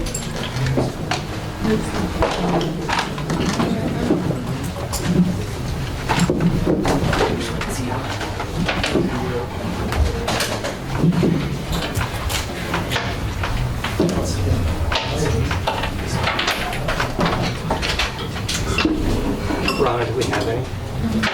Well, there's some people who mark, but they might not like, some people just mark everything. I mean, we're gonna wait a minute. Let's go, let's roll.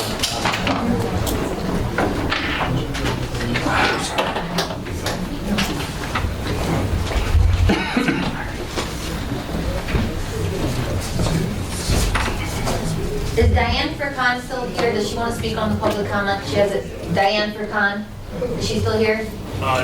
Look for Diane. Diane for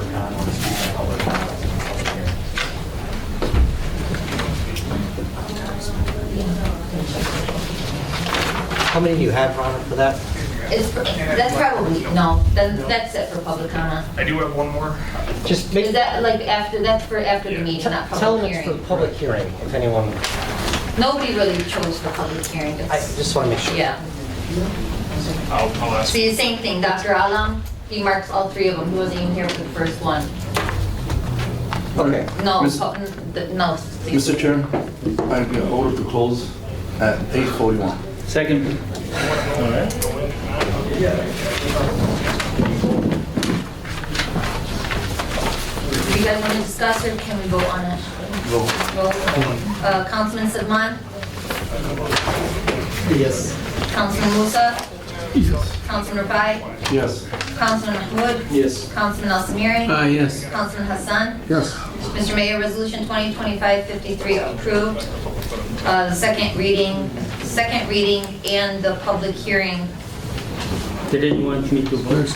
will be at the next meeting, May 20. Yes, you can vote if you wanted to, yes? Yes. Okay. Okay. All right. So the next one is Resolution 2025-54A to approve the first reading and set the date for the second reading of public hearing for the proposed rezoning of 9327 Gallagher from R residential to C2 mixed-use commercial. Motion. Second.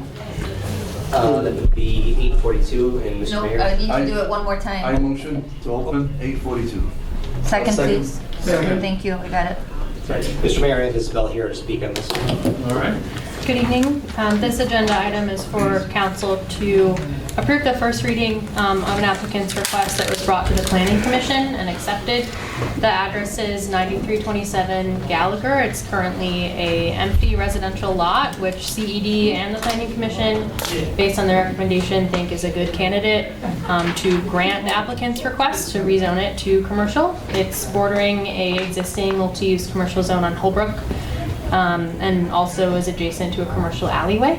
So we've been working with the applicant and their architect to make sure that resident concerns would be addressed in different plans, and we do think it's a good fit for the rezoning change. You can see its location on the zoning map on page 1 of the packet in the memo that's been addressed to you. It's the first residential parcel on Gallagher, essentially right next to other multi-use zone, which is in pink in the zoning map.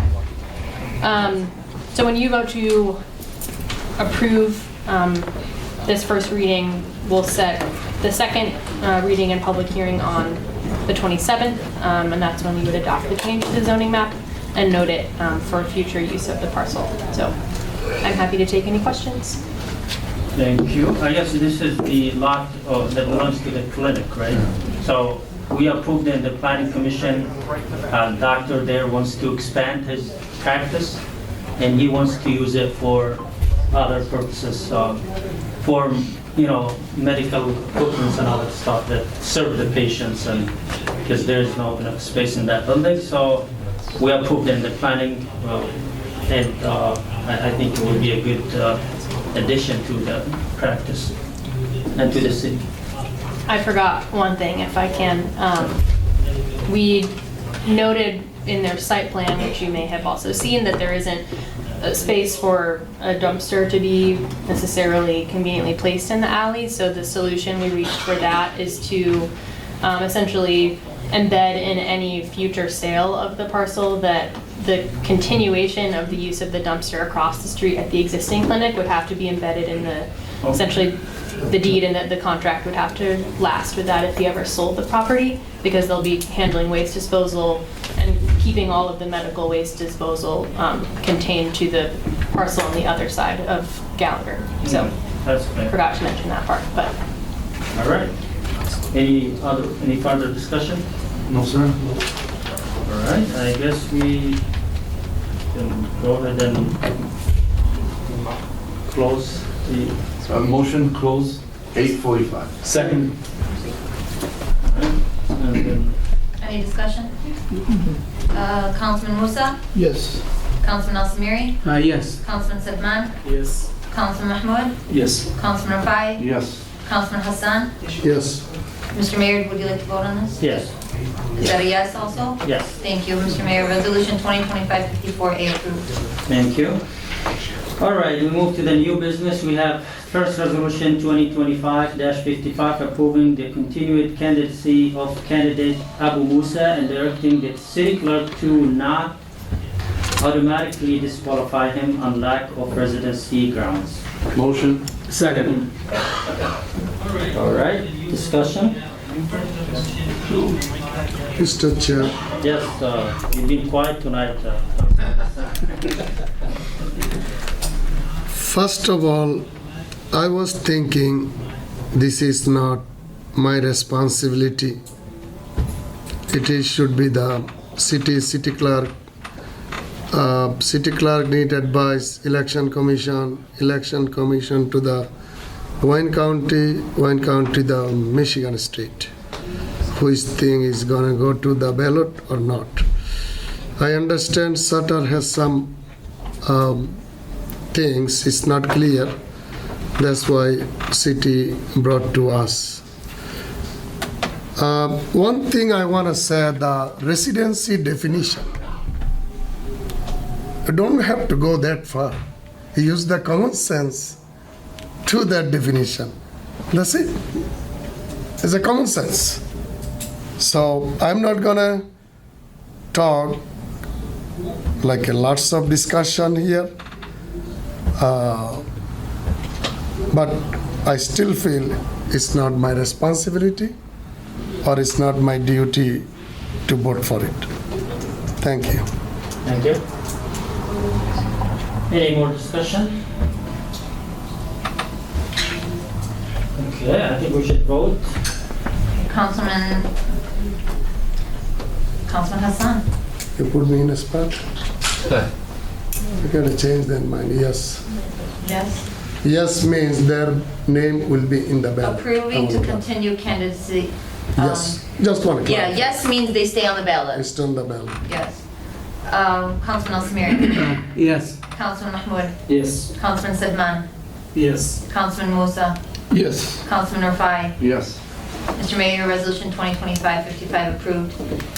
Thank you. Next one is resolution 2025-56 approving of continued candidacy of candidate Mohit Mahmood and directing the city clerk to not automatically disqualify him on lack of residency grounds. Motion. Second.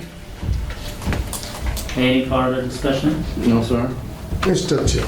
Yes. One more sentence I forget. Go.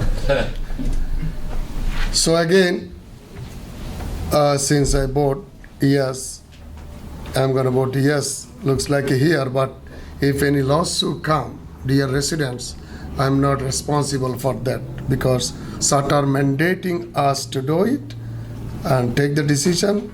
I can take the either yes or no, but best choice I did, yes. So that's all I have to say. And also residents, you guys know, this is the related to the ballot. The name is going to the ballot. And you residents decide what you're gonna do. If it is in the ballot, how you're gonna vote. So I don't have to tell you guys, that's all. Thank you. Any further discussion? That's it. No, sir. All right, let's vote, please. Councilman Al Samiri. Yes. Councilman Hassan. Yes. Councilman Mahmoud. Yes. Councilman Musa. Yes. Councilman Rafai. Yes. Councilman Sedman. Yes. Mr. Mayor, Resolution 2025-56 approved. I was going to say, for the record, I have actually been to Councilman Mahmoud's house a few times in Hamtramck, so Thank you. throw that out there. It's a little late, but I was trying to pipe in to get my chance. It's as strong evidence as the evidence presented by the investigator, you know? So you can't argue about it. All right. Resolution 2025-57, approving site plan for 3425 Connect. Motion. Second. Mr. Mayor, I have Isabel to discuss this one. So we're requesting approval of a site plan after the Community and Economic Development Department conducted a review of the proposed plans, which are attached to the agenda item. This is a proposal to expand quite significantly an existing partial, like remnants of a commercial building. Previously, many years ago, there had been a front of the building that was then torn down for structural reasons, so the owner wants to build it back out again, which is an exciting thing for the commercial street. And we've been working with them to meet planning requirements. And typically the applicant and the architect would be here. They were on a bit of a time constraint and they left. So I will ask for your forgiveness for that they're not here to introduce themselves and answer questions, but we're really confident in the project, so I don't see that it will be an issue. We'll be working with them on next steps, and their hope is to convert it into a commercial space they could then rent out and find a long-term lease for maybe a restaurant space. Are there any questions?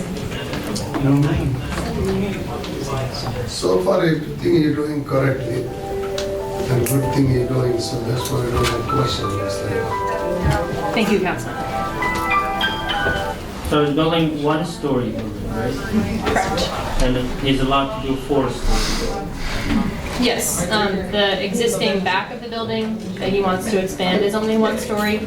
And we'd like to keep it that way. I think it makes sense also with the neighboring structures that are higher with windows. We would be a little concerned about the space there. Allowed there?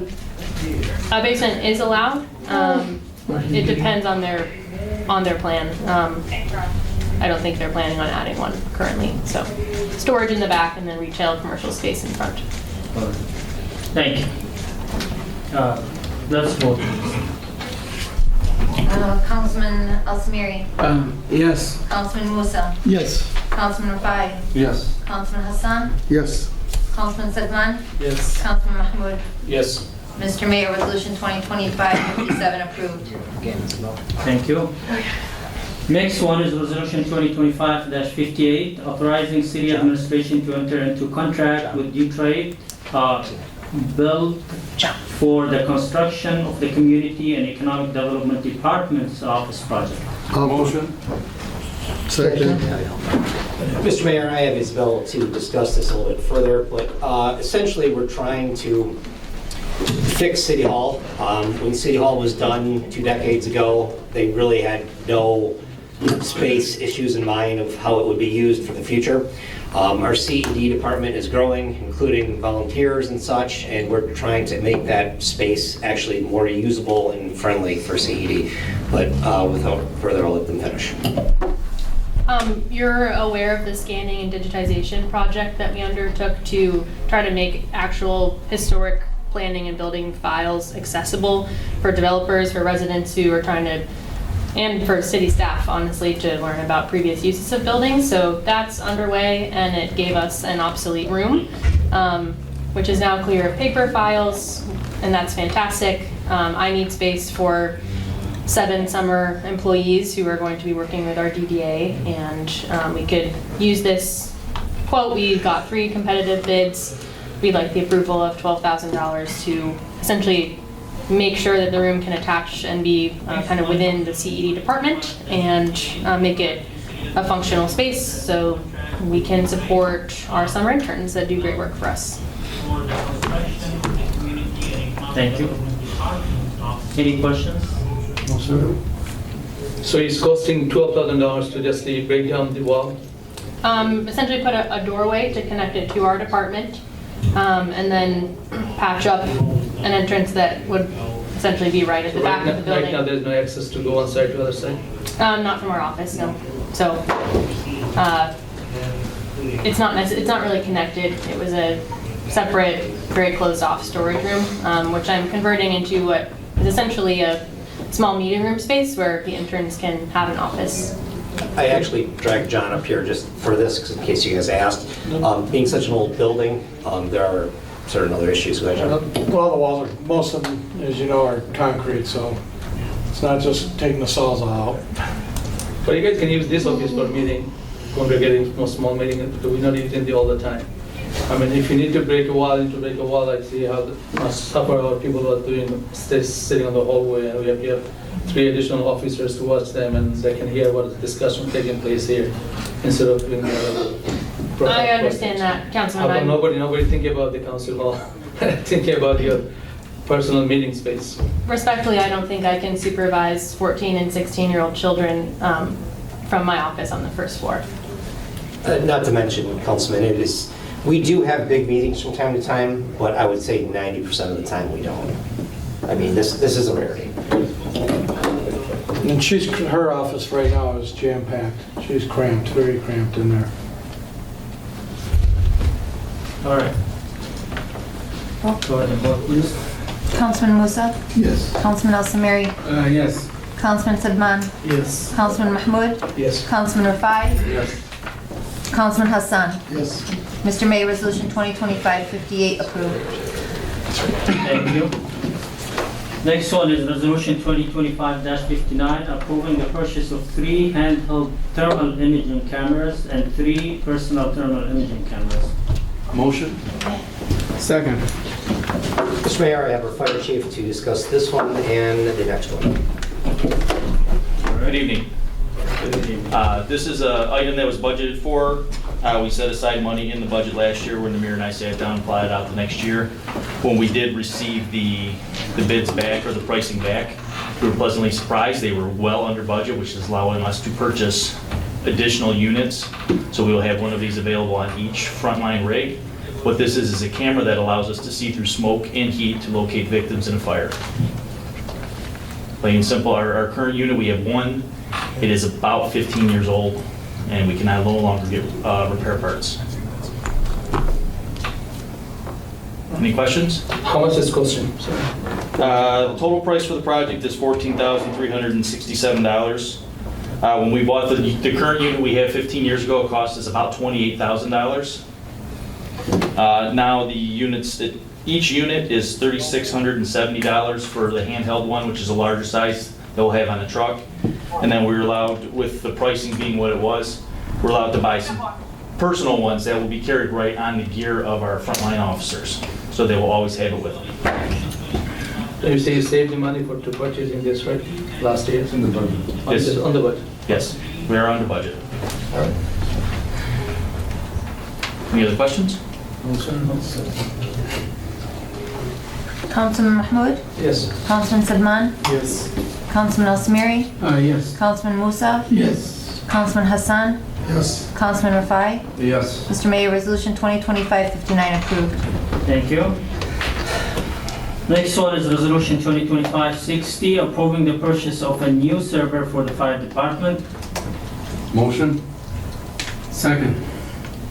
Mr. Mayor, I have the fire chief to speak, and actually our IT guy is running around here somewhere as well on this. They are in desperate need of a new server. I did see some traffic and some questioning in regards to the price on this for the Dell purchase price. In response to that, I had our IT professional map it out on Dell with all the bells and whistles and then some, and the price was actually right in line.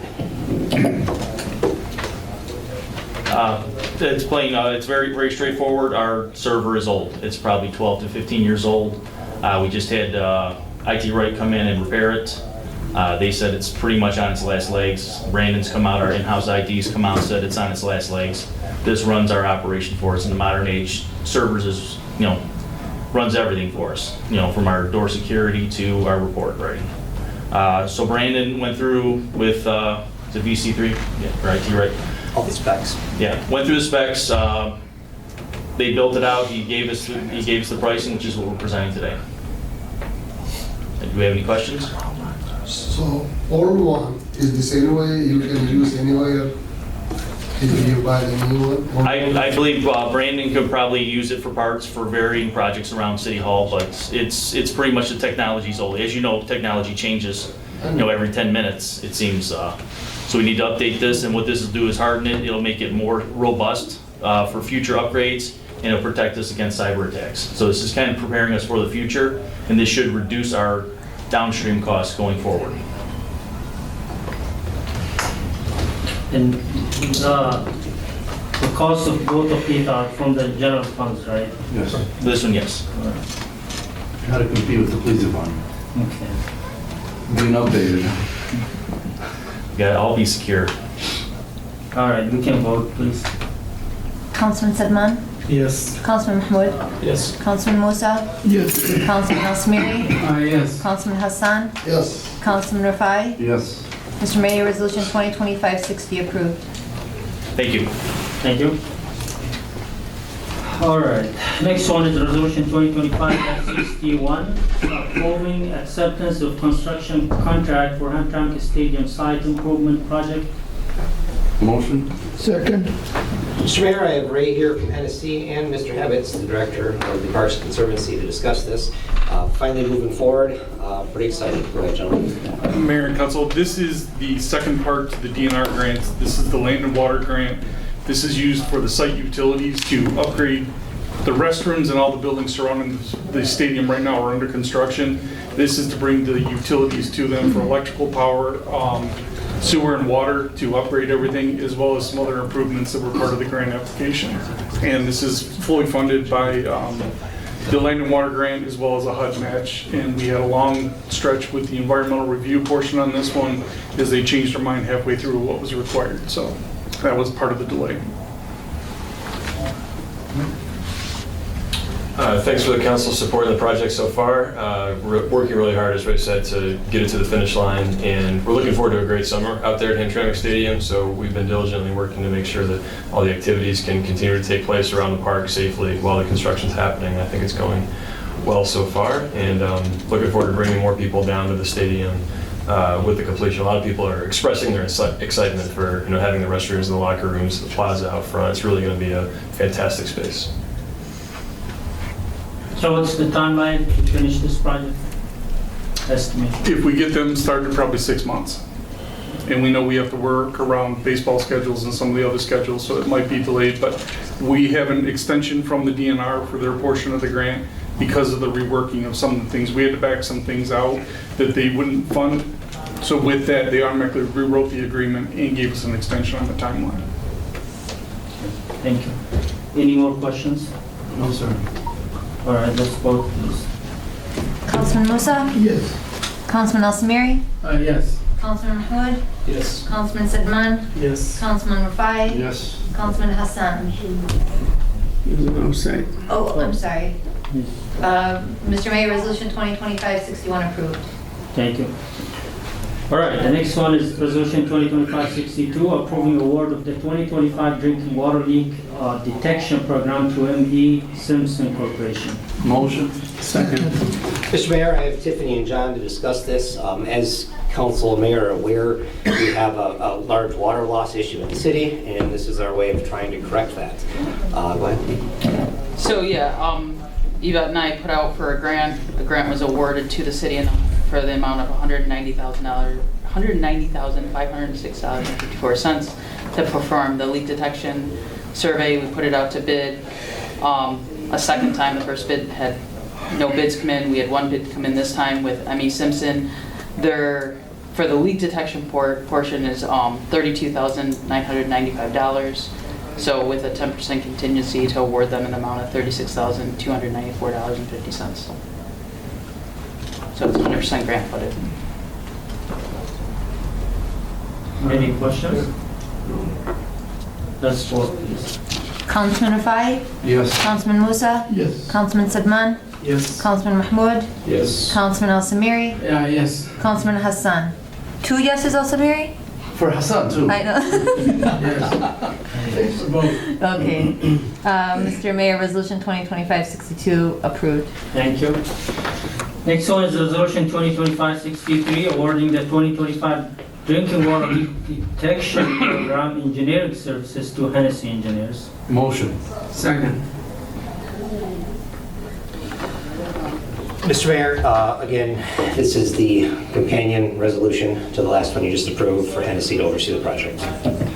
So this is for us to put everything out to bid, so we did that ahead of your approval, and then to also oversee the construction, grant management throughout the project. So $20,000 or $20,548. Mr. Chair? Yes. And that's also coming from the grant? Yes, correct. 100% grant funded. Ready? Yes, please. Councilman Musa? Yes. Councilman Rafai? Yes. Councilman Sedman? Yes. Councilman Hassan? Yes. I saw that, I heard that. Do you know what you're voting on? Councilman Al Samiri? Yes. Councilman Mahmoud? Yes. Mr. Mayor, Resolution 2025-63 approved. Thank you. How can you guys bring the grants? We don't have to spend our money. We tried, Councilman. All right, thank you. We just voted on removing Councilman Hassan from the... Yes. No, I was hearing that Hennessy engineering project. Yes. Yeah, that's why. All right, the last one, discussion to select the next parking subcommittee date, time, meeting. Motion. Yeah, it's on a resolution. Mayor, this is just my I attempt still to- need to open it, so Councilman Mahmoud, motion. Second. Second. Mayor, this is just my attempt to try and lock down 3 busy councilmen. I'm having troubles getting their schedule. Can you guys propose a time, date where the 3 of you can meet so we can move forward? Friday. I'm good. It's up to yourself, Councilman Rafai, and Councilman Samiri. What Friday? This Friday, we didn't have time, we're gonna go somewhere. We're gonna be in talking with MML, so. We're gonna go early. Good night. How about we do it tonight? Who's gonna pay for dinner? I'll take it. I'm not prepared tonight, Councilman. I mean, I didn't expect. Anytime moving forward is fine. I can't obviously do tonight. Second Friday. Next Friday? Could we do Monday evening or Tuesday sometime? I'm at your disposal. So it's either May 19th, a Monday, or May 23rd, which is next Friday. Preferably not after midnight. Huh? Any day after 7 o'clock. After 7, really, in the evening? So then do it Monday. Do you have any day that works before 7 o'clock? Next council meeting. So 6 o'clock before the next city council meeting? That would be fine. You wanna do that? Yeah. That's good? 6 p.m. before the next council meeting. Okay, so May 27th at 6 p.m.? Just the committee meeting, not. Yeah, just committee meeting. Yeah, not a special meeting, just you guys. May 27th at 6 p.m. Somebody doesn't say yes yet. Who is in committee? Councilman Rafai, Musa, and Samiri. So what we talk, that should buy us. I know. Abu Musa said he's gonna pay. Because I honestly, it's very difficult to lock down 3 busy councilmen. If I had them here, I had them on the spot. Yeah, I was wondering why his agenda couldn't get tonight. All right, so we agreed on the... Extraordinary steps. It's already decided. Okay. So the next one, go ahead. I don't know, find out next week. So that was the last resolution to discuss, actually.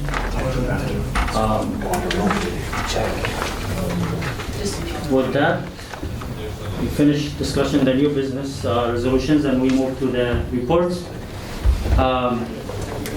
Starting with the mayor report. Well, first I would like to thank you all for coming tonight. Thanks for the public comments, for the community engagements. We would like to hear from you, whether it's, with or against. It's very important to listen to the public and what they think. And that's what the public comment is actually.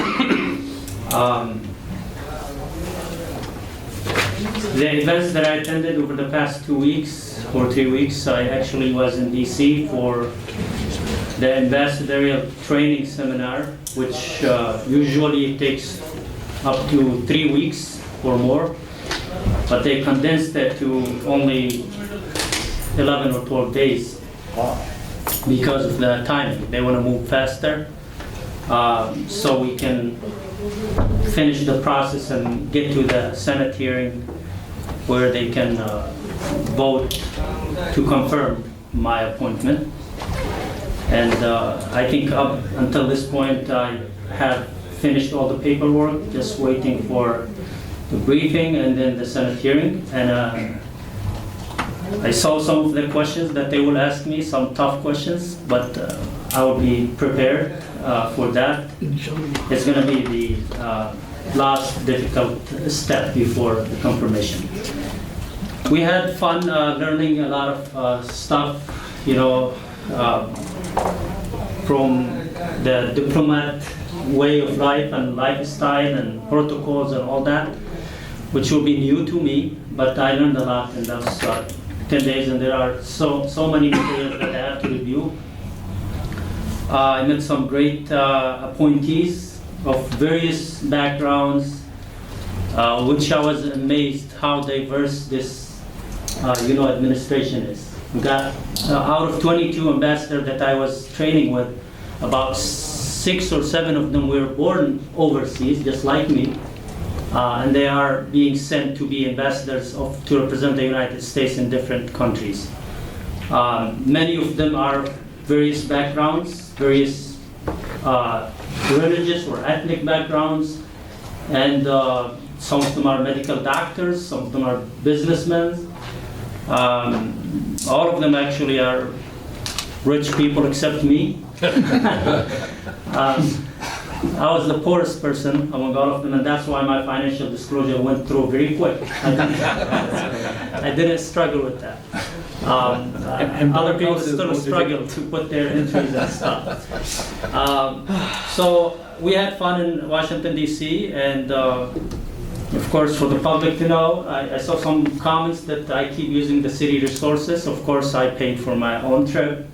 This one, and even the one before, when I went to meet White House staff and talk about Hamtramck, and I asked for money and resources, I also paid for my own trip. So for people not to worry about that.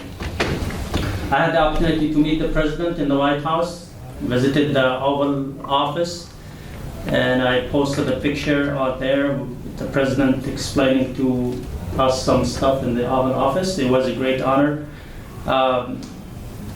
The president gave a speech to the crowd, to the ambassadors, about I would say 7 or 8 minutes. Out of that, almost half of the time he was talking about me and what I did for him. So he still remember everything we did, and he appreciated the support of our community, and he did not forget. And so with that, I think that was the most significant event that I had over the past 2 weeks. And yeah, I mentioned in one of my posts that I would be missing council meeting for the first time, because I was thinking that the council meeting would be on the 6th when I was there.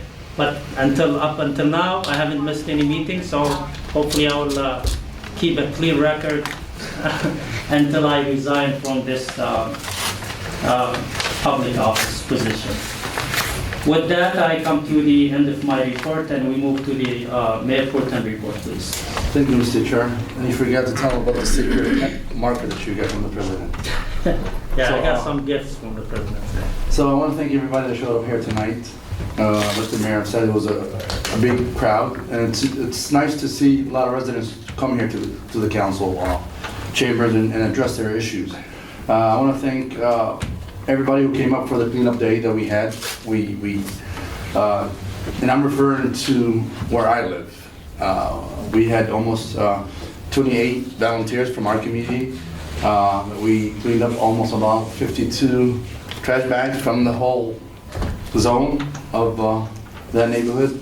And also our city had with our Max, and I want to thank her and her team and everybody that actually cleaned up the city. It was a great event. I'm hoping that this will continue for the rest of the summertime and have more volunteers. I was surprised I didn't see Councilman Asumeri. So hopefully the next cleanup, Councilman. He clean every day, that's why you don't see that. I don't mention for the 6 years. I work in every week in the morning. I didn't say I do this and this and this.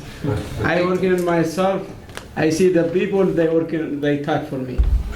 So that is in space. So you don't have good night, and you guys don't have to mention what I did. A beautiful week Thank after you. all this. So. Thank you. Now we move to the city council members report. Mr. Mayor. Let's start with Councilman Muhit and then Hassan. Thank you, Mr. Mayor. First of all, thank you and congratulations to you. Regardless, we are Democrat or Republican, your achievement, bring brightness to our community. We all happy that you get it, you deserve it. And just tell President whatever he promised to make sure stay on his, path, what he showed the world and the country that what he's gonna do, resolve the issues and overseas and all those necessary things. I know sometimes when you go to power, you get distracted from other people, on side people, because it's always difficult to do things, right things to. And I want to thank you, all community members who showed up, regardless whatever you speak. I appreciate your concern because you care about the city. This is your city, you love it, as me too. Whatever controversial things came out, we all over with. Regardless what it is, I am supporting it. But council made the right decision. They serve the justice, and there's nothing to hide from my end. It's been living in this house for the last 5-6 years. So, anyways, I'm not going to go that behind anymore. This things is done. Just going to thank you, everyone, and have a great night. Thank you. Thank you, Councilman Hassan.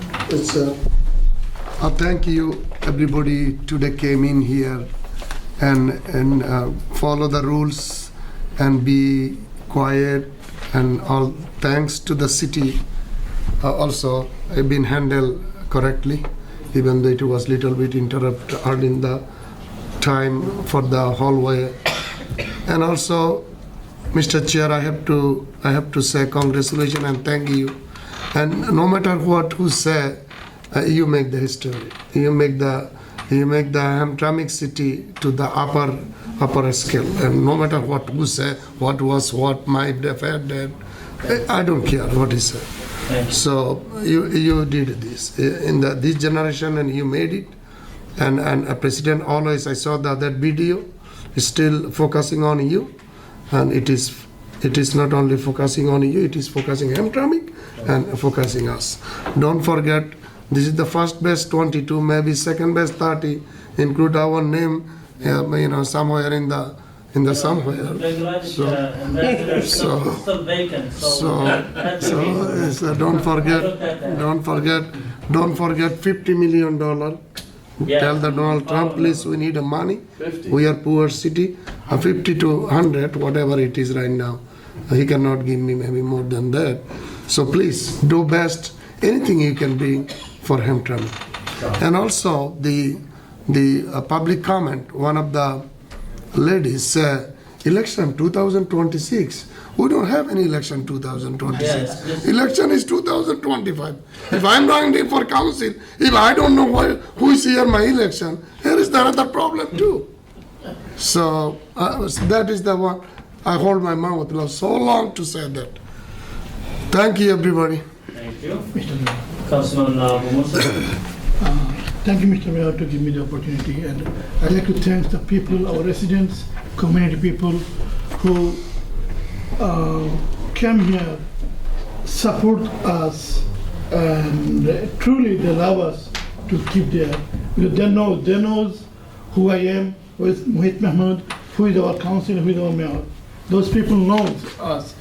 And I don't go that much behind, but still one thing, a lot of people telling me, Mr. Musa, you are serving this community more than a decade.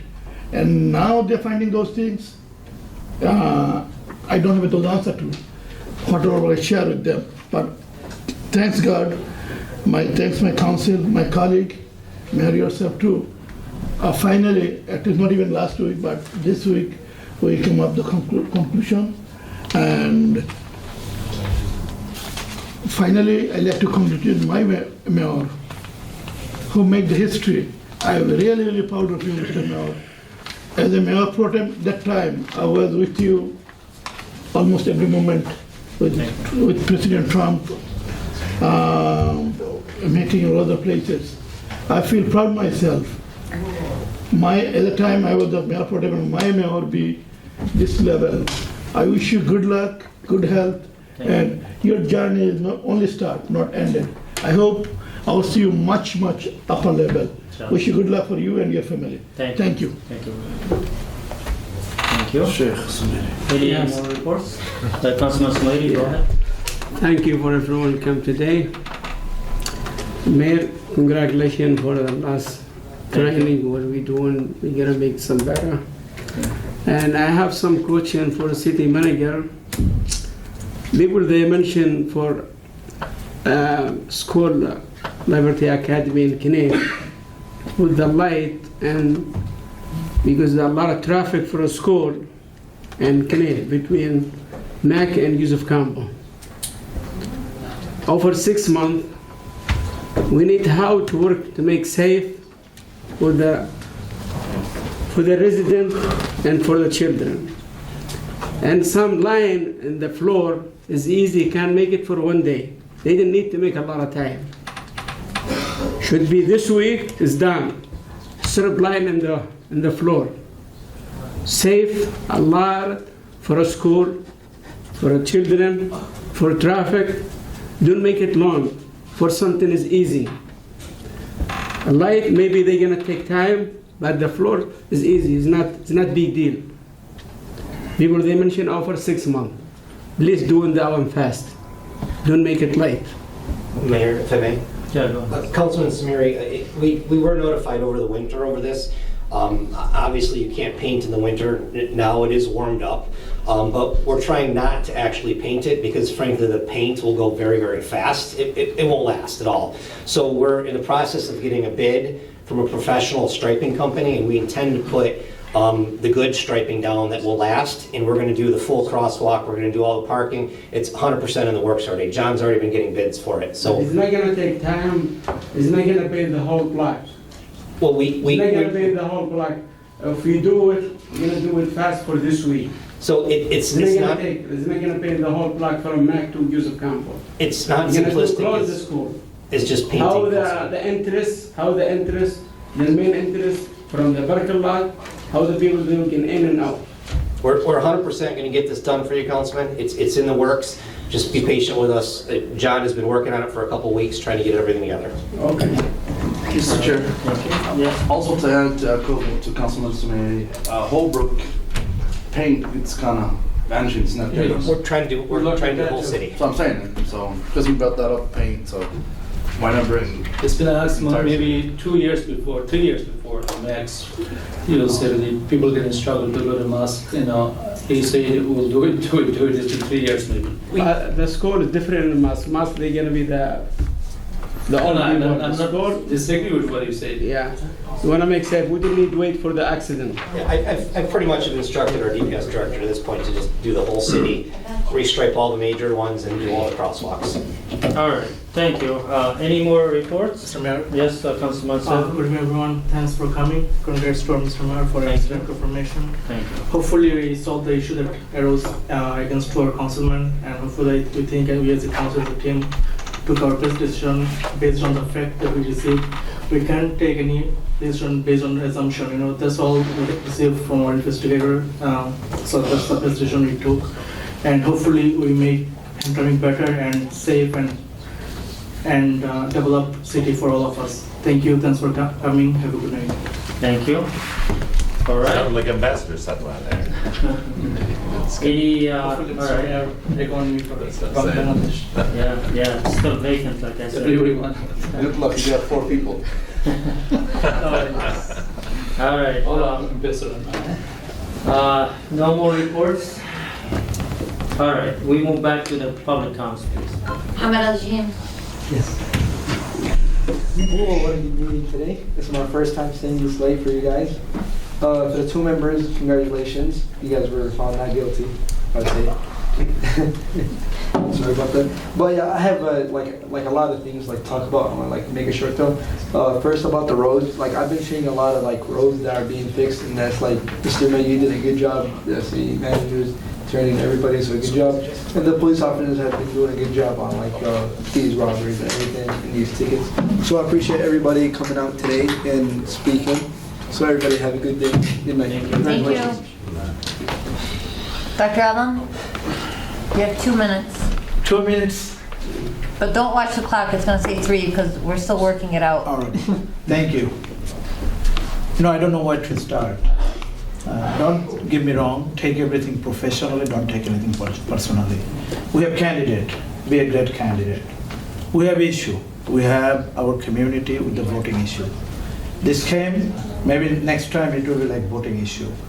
So I will ask everybody, educate ourselves and go through the voting process. I don't want to see that we as a candidate or leaders in the community rigging our process. So that's going to be a very red flag. So congratulations Musa, congratulations Mohit Mahmood. People will be coming and voting. That's a good thing. We have a representation. This city is a strength city. In my knowledge, my understanding, Hamtramck is the most strength place in the world. I learned this. We are highly democratic in the process 2017 to 2020. We chanted against Trump. 2024, we chanted against Joe Biden. This is a small city. It is highly densely with democratic process. With a Republican president, we got our name and fame to get to the White House. Our mayor, thank you. Hope you'll do and remember the Yemeni American community, Muslim American community. I know you're going to be quiet and sitting there, whatever within your role, but don't forget about Hamtramck. Sure. And as ambassador, whatever you need to do, whatever within your possibility, within your league, please take that consideration. Make sure that represent the Muslim American. I know Trump came here and take you. I don't like that guy, I voted for him. I don't like him, but I voted for him because of the issue with the Palestinian issue. He was the man when he was the president. In his 4 years, he didn't drop a single bomb. That's the only consideration. Even being a statewide democratic leader, I voted for him because he did not drop a single bomb to kill a single soul. However, Kamala Harris, Joe Biden, we failed to do it easily.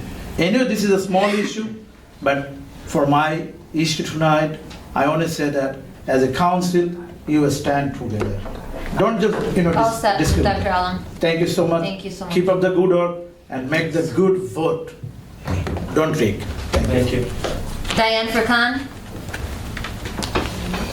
Diane? Please come.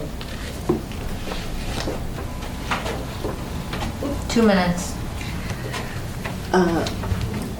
So basically, I just wanted to say that I saw something on social media about the lack of crossing guards at schools. There was some concern, a post made by a resident, about the increase of not actually fighting, but there's like complications around the high school. You have parents trying to pick up kids, you have students trying to get out in their cars, And you have basically adults, teachers, parents volunteering as crossing guards. How come the schools don't have crossing guards? Why is it up to parents and teachers to put their lives in jeopardy to, be liable for the safety of students, of children? I thought in our past we had crossing guards for all the schools. What happened? So that is my concern. Hopefully we can change that. Or is there a reason, why we don't have crossing guards? Because I would hate to have something horrible happen, especially around the high school. That is so bottlenecked with traffic.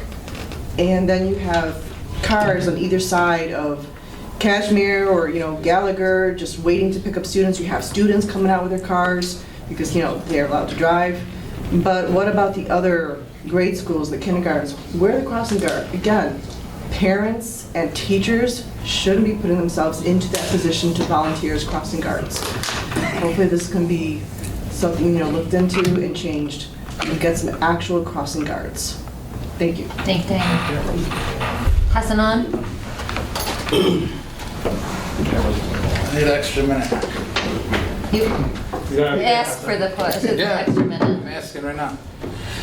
Good afternoon, gentlemen. I just wanted to tell everybody, we have a conflict now. Your vote don't count. You guys are not supposed to vote on your own selves. There you go. Now I want you guys to rescind the vote and vote again. And these two gentlemen cannot vote on it. The attorney is supposed to tell you this. There is a straight conflict. This vote is void immediately. Everything that you said about these two gentlemen, how are these two gentlemen vote on themselves?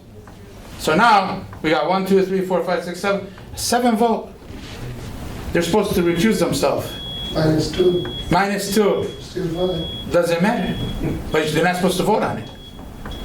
It's straight conflict, I'll be honest with you. I know you guys are gonna, but next time, you guys can't vote like this.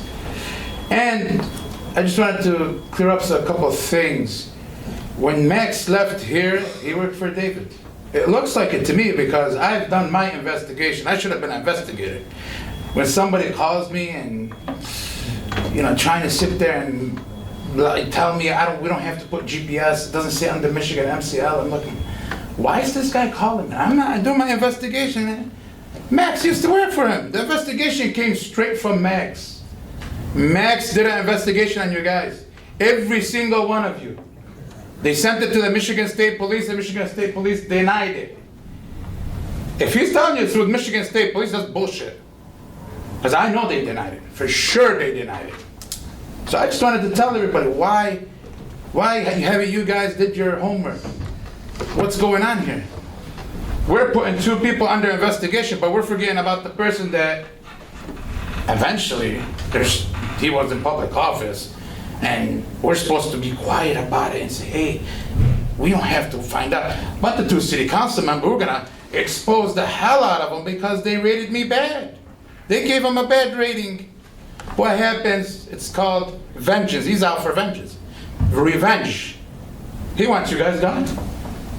It's very simple. August is coming. You guys think about what's gonna happen in August. You guys are still here. Like they say, 7-0. You guys know what I mean. I don't have to tell you. And I'm gonna get the investigation. When I get the investigation, it's gonna be all over with. Like I told you guys don't give me the investigation, I'm taking it straight to federal court. It's personal now. Because I found out that he resigned, and they told him, we'll keep a hush-hush on it, and you guys not you guys, the city council before, were the ones that brought him back. And the residents don't know. You should know what's going on. What about the guy was doing something wrong?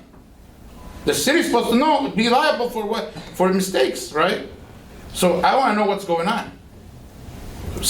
I don't know if you guys know what's going on. Thank you. Who has access to the information? That's what we need to know. Thank you. Mr. Mayor, if I may, a few clarity points here.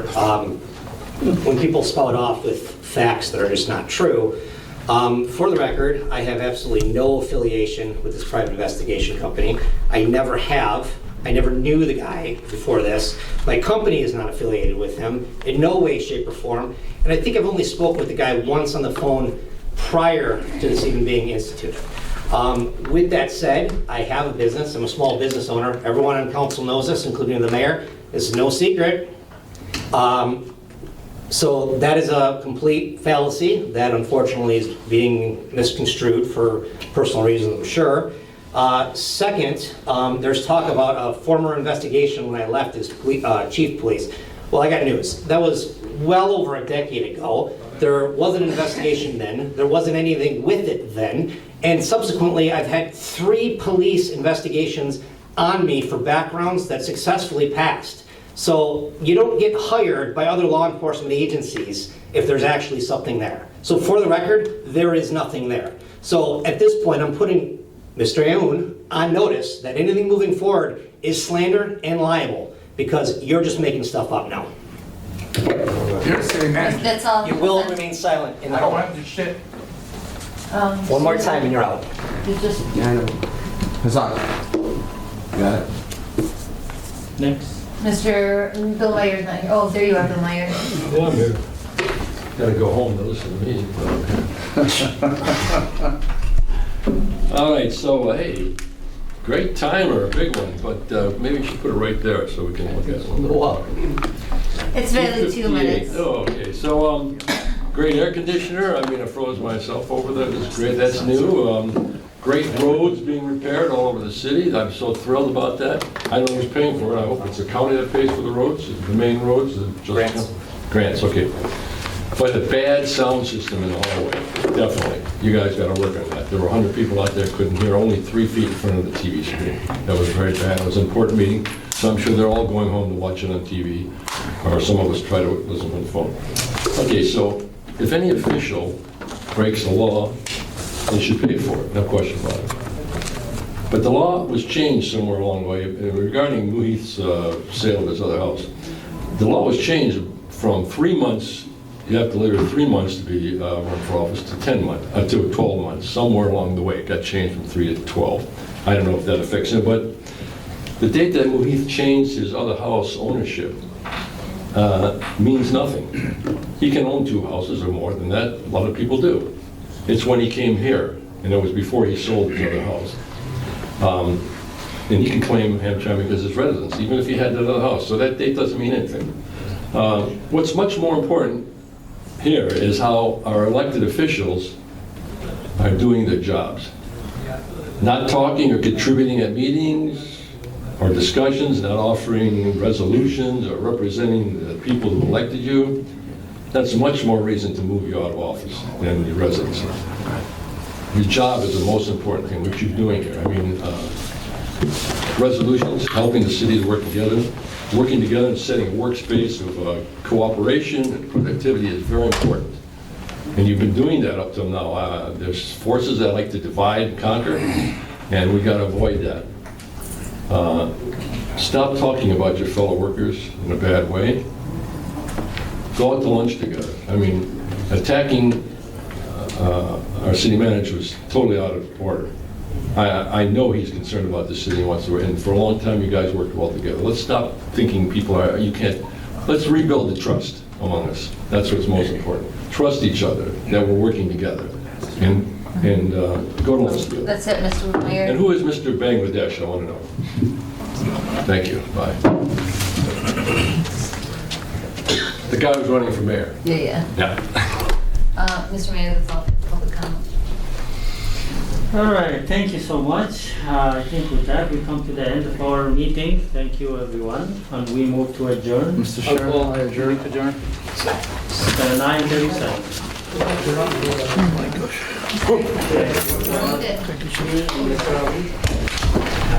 Okay, can we... Hello everyone again. My name is Abdulaziz Joba. I was not going to speak about this, but I don't like people to come here and attack the manager or one of you guys here.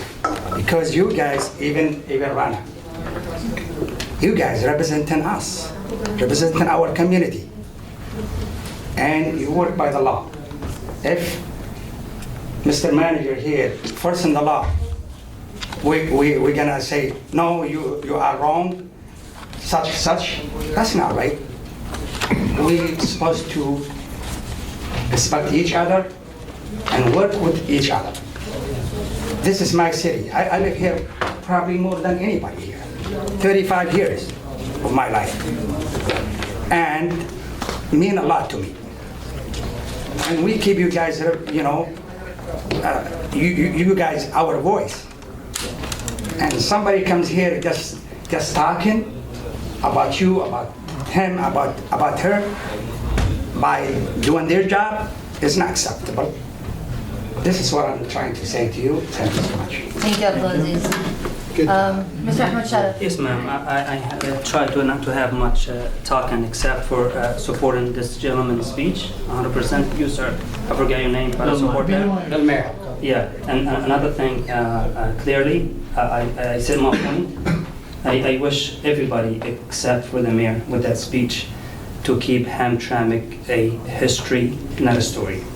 I don't know who's linking the information to the media before anything happening. I'm not gonna blame the mayor, I'm not gonna blame Ms. Rana, but it's true, especially last night, a lot of things going on. I hope that's not gonna happen again.